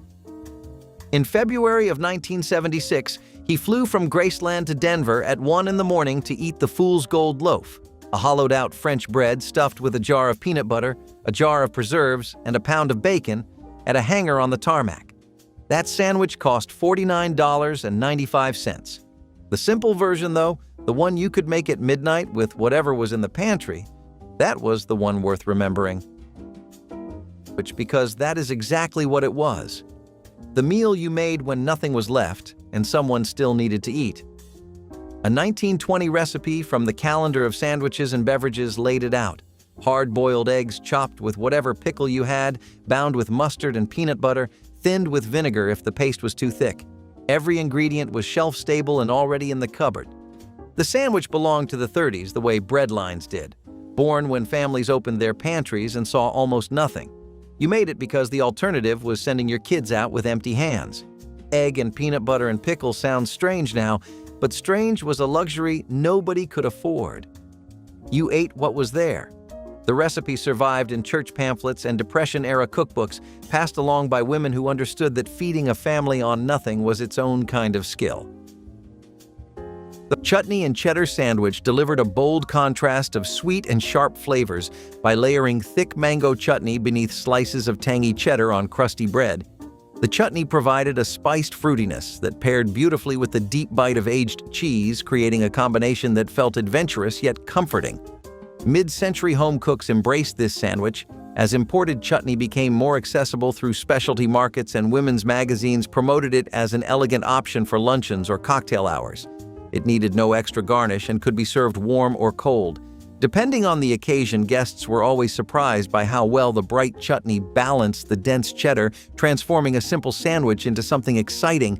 Though it eventually faded as global flavors became commonplace, the chutney and cheddar sandwich remains a delicious relic of a time when a single exotic jar could elevate an everyday meal. Peanut butter and marshmallow sandwiches were sticky, chewy, and completely chaotic in the best way. Unlike the Fluffernutter, which used smooth marshmallow creme, this version went old school, layering whole marshmallows right onto the peanut butter. The result was messier, thicker, and somehow more exciting. As you bit down, the marshmallows gave a stretch, and the peanut butter clung to everything: your teeth, the roof of your mouth, your fingers. It was the kind of sandwich that slowed you down, made you chew carefully, and left sweet residue in the corners of your smile. Some kids toasted it, watching the marshmallows melt into gooey bliss. Others just packed it cold and let the sandwich warm up on its own in their backpack by noon. Either way, it was dessert disguised as lunch, and it was glorious. You rarely saw it outside of grade school, but back then, it was a lunchbox secret weapon. No meat, no greens, no apologies, just joy between two slices of bread. Cottage cheese and pineapple sandwiches were a sweet and savory combination that showed how 1950s housewives turned pantry items into meals that felt refreshing yet cheap. Canned pineapple was common and affordable, while cottage cheese was viewed as a protein-packed food that could stretch further than meat. When paired together between soft slices of white bread, the sandwich gave a tangy, juicy bite that tasted different from the usual heavy fillers of the time. The pineapple's syrupy sweetness balanced the creamy saltiness of the cottage cheese, making it both light and filling. It was often served at luncheons, church gatherings, or simply as a midday bite for children at home. Housewives valued it not just for its thrift, but for the way it looked on the plate, with pineapple giving it a splash of brightness. It reflected a time when even simple foods carried pride, and combining canned fruit with dairy was considered inventive. Today it may sound strange, but in the 1950s it was seen as clever and satisfying, and for many families it provided comfort without stretching the grocery bill too far. Speaking of meaty sandwiches, the Turkey Club sandwich was another fan favorite. Now, this one was known for its 3 layers of bread, which made it stand out from the rest of the sandwiches on the table. The club sandwich has its roots in American culinary history, with some sources suggesting it was first served in private social clubs in the late 19th century. By the time Grandma was making them, it had already become the talk of the town. Graham often made this one the day after Thanksgiving when there was no shortage of leftover roast turkey in the refrigerator. The key ingredient in this sandwich was crispy bacon, which Graham added to make it kid-friendly and 10 times more delicious. Grandma's turkey club sandwich was often cut in quarters or halves, which made it easier to eat, and this was the first time sandwiches were cut diagonally. And remember the toothpicks Graham used to hold it together with colorful cellophane frills? Brings back memories, doesn't it? Now, bologna is not what you would call glamorous, but in the 1970s, someone took that humble meat and turned it into a straight-up miracle. Enter the bologna pizza sandwich. This was not a joke, it was genius. You start with a soft hamburger bun, maybe left over from the weekend cookout. On the bottom half, you lay down a slice of bologna, and if you are doing it right, you give it a quick sizzle in a frying pan so the edges curl up like a little meatball. Then you spoon on tomato sauce, canned, homemade, whatever you have, and top it with shredded mozzarella. After that, into the broiler it goes. What comes out is pure nostalgia with melted cheese dripping down the sides and the edges of the bologna just crispy enough to give it bite. It smelled like school lunch and after-school cartoons. This was a sandwich that did not care what anyone thought. It was pizza-inspired, budget-friendly, and full of attitude. A little greasy? Sure. A little weird? Absolutely. But no one ever forgot their first one. But if bologna in a broiler felt like a stretch, get ready for the canned spread that showed up in lunchboxes, picnic baskets, and every pantry with a shelf of shame, and somehow stayed beloved. The tuna melt on an English muffin arrived in American kitchens riding the same wave that brought the English muffin into mainstream grocery stores. Thomas's had begun national distribution through the 1950s, and by the 60s, the Nooks and Crannies pitch had made them a household staple. The combination was almost inevitable. Tuna salad made with Hellmann's, mixed with celery and a little onion, spooned onto a split and toasted English muffin half. A slice of cheddar laid over the top, everything back under the broiler for 3 to 4 minutes until the cheese darkened at the edges. The sound was the whole experience. That faint sizzle when the broiler heat reached the cheese, followed by the smell that filled the kitchen in the last 90 seconds before you pulled it. You could hear when it was ready. The people who knew what they were listening for are mostly gone now. Streak a Lean biscuit was Appalachian breakfast perfection, featuring that thin-cut salt-cured pork that sat somewhere between bacon and fatback. The meat was sliced from the pig's belly, carrying streaks of lean meat through the fat that gave it both name and character. Fried quickly in a hot skillet, Streak a Lean rendered its fat while the lean portions crisped and curled at the edges.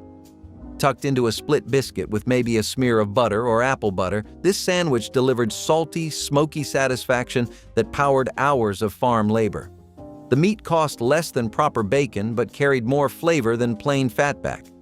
Families cured their own Streak a Lean in smokehouses each fall, ensuring a supply of breakfast meat that lasted through winter and into spring. This sandwich represented the kind of self-sufficiency that defined mountain life, where families raised and preserved their own food. Eloise ran the recipe in her newspaper column, and after that it showed up at every bunco night, every bridge game, and every potluck supper in the suburbs for 20 years. Olive nut spread was cream cheese beaten with mayonnaise, mixed with chopped green olives and toasted pecans, loosened with a splash of olive brine, and served on party rye or Triscuits, or, if the hostess was ambitious, stuffed into celery sticks and lined up on a silver tray. The proportions were never written precisely. Every woman adjusted to taste, adding more brine for salt, more pecans for crunch, and the arguments over whose version was best could outlast the card game. Some made it with black olives, some used walnuts. One family swore by date nut bread as the only proper vehicle. The spread kept in the refrigerator for weeks, technically, but it never lasted that long. It vanished the way all good potluck dishes vanish, scraped clean to the bottom of the bowl while the woman who made it pretended not to notice. She buttered the bread first, always. Then the sugar, white, granulated, poured from the bag and pressed into the butter with the back of a spoon until the crystals caught. The butter and sugar sandwich was the after-school secret of every kid who grew up where the grocery money ran thin by Thursday. Nobody called it a recipe. You just knew. The crunch of sugar against soft bread, the way it dissolved on your tongue, the faint salt of butter underneath, that was the reward for making it through another day. It showed up in mining towns and mill villages during the Depression, and it never really left. Through the 50s and 60s, kids in Appalachia, the rural South, and factory neighborhoods from Detroit to Pittsburgh still came home to this. Some used brown sugar, some added cinnamon, some just used whatever bread was going stale because waste was something those kitchens refused. Cucumber sandwiches were delicate little reminders that even the school lunch table had room for refinement. Slices of cucumber, thin, chilled, often peeled, rested on buttered bread, sometimes layered with cream cheese or a dash of dill. The bread was soft, sometimes crustless, sometimes rye. It was like a tea party had wandered into the cafeteria. Cucumber sandwiches were quiet, crisp and cooling, refreshing in a world of meat and mustard. They did not make a mess. They did not leave a smell. But they stood out, precisely because they did not try to. These sandwiches were usually packed by someone who believed in manners, napkins, and balance. They were for the kid with the neat lunchbox, the thermos that never leaked, and the sandwiches that never squished. But they were not boring. Today, they are mostly seen at brunches or fancy luncheons. But back then, they were a gentle rebellion against the chaos of the cafeteria tray. Slices of cold meatloaf on bread created the cold meatloaf sandwich. Sounds simple enough, right? Nailing the contrast between the different flavors at work here is actually what packs this sandwich's flavorful punch. In your preparation, take care to preserve the moisture as much as possible. Also, for the love of God, please use loaf pans. They keep your loaf so much more stable. Now you can also throw in some pork, an egg, meat of your choice, garlic, and cook it in butter to really get a meal going. Leftover meatloaf folded into a sandwich has been a USA staple probably since the days of the Founding Fathers. But don't close your mind to all you can really do with it. New Orleans contributes to the sandwich table as well, and it's got a classic, the muffaletta. This one originated in New Orleans, Louisiana, when Italian cuisine was on the rise. The sandwich is named after the round, Sicilian-style bread it's traditionally made with, known as muffuletta bread. It's typically a large sandwich, so every time Grandma made one, it was a whole feast. Plus, let's not forget the olive salad it was paired with. Talk about Italian cuisine at its finest. If you ever want to try the OG muffaletta, Central Grocery and Deli in New Orleans is credited for its creation. Yeah, it remains a must-visit spot for this iconic sandwich. If you were a regular at lunch counters in the 1970s, there was one cold cut that had a mysterious charm: pickle and pimento loaf. It had a look that was hard to ignore.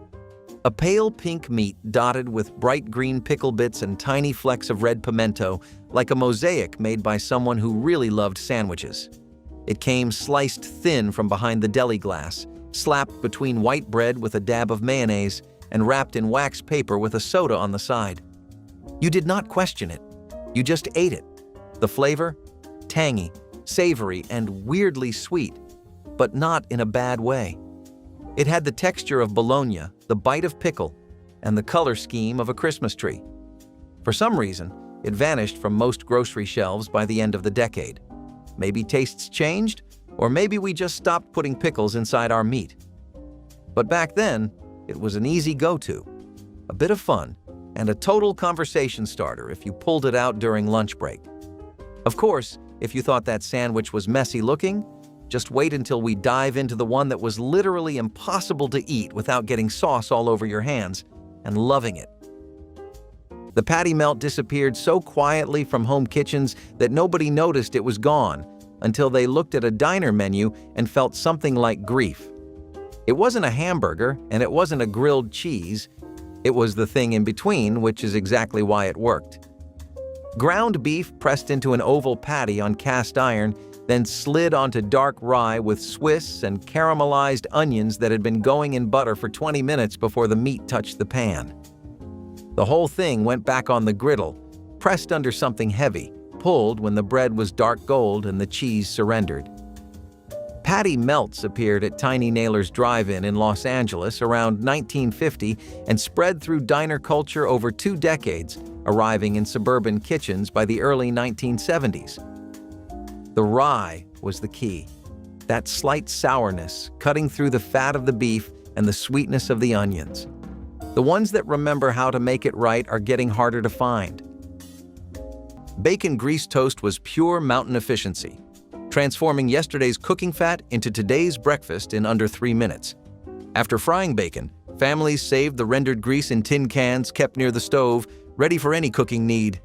A thick slice of homemade bread would be placed directly in the warm skillet, absorbing the smoky bacon fat until the bottom turned golden and crispy. Flipped once, the bread emerged transformed, carrying the essence of bacon without requiring any actual meat. Some families sprinkled salt or sugar on top, depending on preference. Others ate it plain, letting the rich pork flavor speak for itself. This wasn't poverty food in the shameful sense, but rather brilliant resourcefulness that wasted nothing. The bread's texture became extraordinary, crispy on the outside, yet soft within, infused with smoky richness. Bacon grease toast fed families during lean times and flush times alike, proving great breakfasts needed nothing more than bread and leftover fat. Ham salad started the way everything started in those kitchens, with leftovers. The Sunday ham came out of the oven on a platter, fed the family through dinner and cold slices on Monday, and by Tuesday, the rest went through the hand-cranked meat grinder that was bolted to the edge of the counter. You could hear it from the next room, the rhythmic grinding of metal teeth turning cooked meat into something spreadable. She mixed the ground ham with mayonnaise, sweet pickle relish, a little mustard, maybe diced celery if she had it, and packed it into a Tupperware bowl that lived in the refrigerator all week. It fed whoever needed feeding: school lunches, afternoon snacks, a quick supper when nobody felt like cooking. The beauty of ham salad was its refusal to go to waste. Nothing was thrown out. The bone went into soup. The fat went into beans. And the last scraps went through that grinder until there was nothing left but the smell of smoke on your hands. The first thing you noticed was the color: pink bologna studded with bright green circles of pimiento stuffed olive, sliced thin at the deli counter. Olive loaf was a lunchbox favorite from the late 60s into the 70s, when supermarket delis carried cold cuts nobody asks for anymore. The loaf blended beef and pork with coriander, mace, and black pepper, whole manzanilla olives pressed in before cooking. Kids ate it on white bread with yellow mustard, salty, briny, with a sweetness from the pimiento you didn't expect. Oscar Mayer made one. Boar's Head made one. Both discontinued it. Dietz and Watson and Eckrich still produce it regionally, but you have to know where to look. If your mother packed olive loaf, you either loved it or traded it at the cafeteria. Either way, you haven't seen it since. Hot slaw. Sandwich turned leftover cabbage into a warm and hearty meal that fit perfectly with the frugal habits of the Great Depression. Families would shred cabbage, onions, and carrots, then cook them down with vinegar, sugar, and a hint of mustard until the mixture became tender and tangy. This hot slaw was piled generously onto buttered buns or thick slices of bread, making a filling dinner when meat was out of reach. The heat of the slaw softened the bread slightly, creating a comforting texture that felt indulgent. Despite its simple ingredients, diners and boarding houses across the Midwest served it as a reliable daily special, while home cooks appreciated how it stretched a small garden harvest into a satisfying supper. Its aroma of sweet and sour cabbage would fill the kitchen and invite everyone to the table long after those lean years ended. The memory of that steaming sandwich lingered as proof that thrift and taste can live side by side. Ham salad sandwiches were what you made when dinner became tomorrow's lunch, and nothing went to waste. Chopped leftover ham mixed with mayonnaise, a spoonful of relish, and maybe a dash of mustard turned into something far greater than the sum of its parts. The result was creamy, salty, tangy, and just textured enough to let you know this was not store-bought. It sat heavy on white bread and came wrapped in wax paper or pressed gently into a sandwich bag that stuck to the crust by lunch hour. Kids either loved ham salad or politely declined the swap. It had presence. A slightly chunky spread with pink edges and flecks of green. Grandparents swore by it. Cafeterias served it weekly, and for a long time, it was a way to turn leftovers into something that felt brand new. It was a lunchbox classic for those raised with one hand on the cutting board and the other on the budget. Today, it rarely shows up in modern school lunches, replaced by prepackaged options and flashier flavors. The deviled ham sandwich is a spicy minced ham spread that had some real glory days in the 1860s, but went down in popularity as taste palettes changed and sandwiches became more of a fast food-centric meal. This homemade, high-effort sandwich had its fame downfall. Barely seen or talked about today, the deviled ham sandwich was prepared using ingredients like egg yolks, citrusy lemon juice, generous sprinkles of black pepper, and mustard. The ham you use depends on you, and as long as it's properly cured, it shouldn't make much of a difference. One of the fancier ways to serve it was an open-faced sandwich topped with a poached egg. The modern version of the sandwich can be spun 100 different ways. Most tend to opt for additional spices, though. What would your take be on this vintage sandwich? The salami and cheese sandwich was another deli favorite. This is another Italian classic. Salami and cheese sandwiches have roots in Italian cuisine, where cured meats like salami were often paired with cheeses in traditional sandwiches. Salami paired well with various cheeses, including provolone, Swiss, or cheddar. So grandma just used whatever was on hand. But for a true salami and cheese sandwich, crusty Italian ciabatta is a must, and it's even better when it's homemade with love. Now salami has been around since ancient Rome, but it became popular in sandwiches during the 20th century as Italian-American communities spread their culinary traditions. This sandwich wasn't really the healthiest choice out there, but Graham loved spoiling us every now and then, and there was no better treat than this bad boy. Imagine being 8 years old and opening your lunchbox to find chopped olive and cream cheese on pumpernickel. Either your mom was ahead of her time, or she found an old cocktail recipe card and just went with it. This sandwich was salty, tangy, creamy, and somehow kind of grown up. You had green olives chopped so fine they could sneak into your taste buds before your brain caught on, mixed with cream cheese until it was a spread so thick it stuck to the knife like it had a mission. All of that smeared onto a slice of deep, dark pumpernickel that practically demanded you respect it. It was not flashy, it was not sweet, and no kid was trading their cookie for it, but it had an edge. The kind of flavor that got better the more you chewed. Somewhere along the way, this party appetizer snuck into lunchboxes, Tupperware, and even a few kitchen counters at 2 in the morning. It was strange, but it made sense. The 70s were weird like that. Spreads were suddenly sandwiches and finger food was fair game.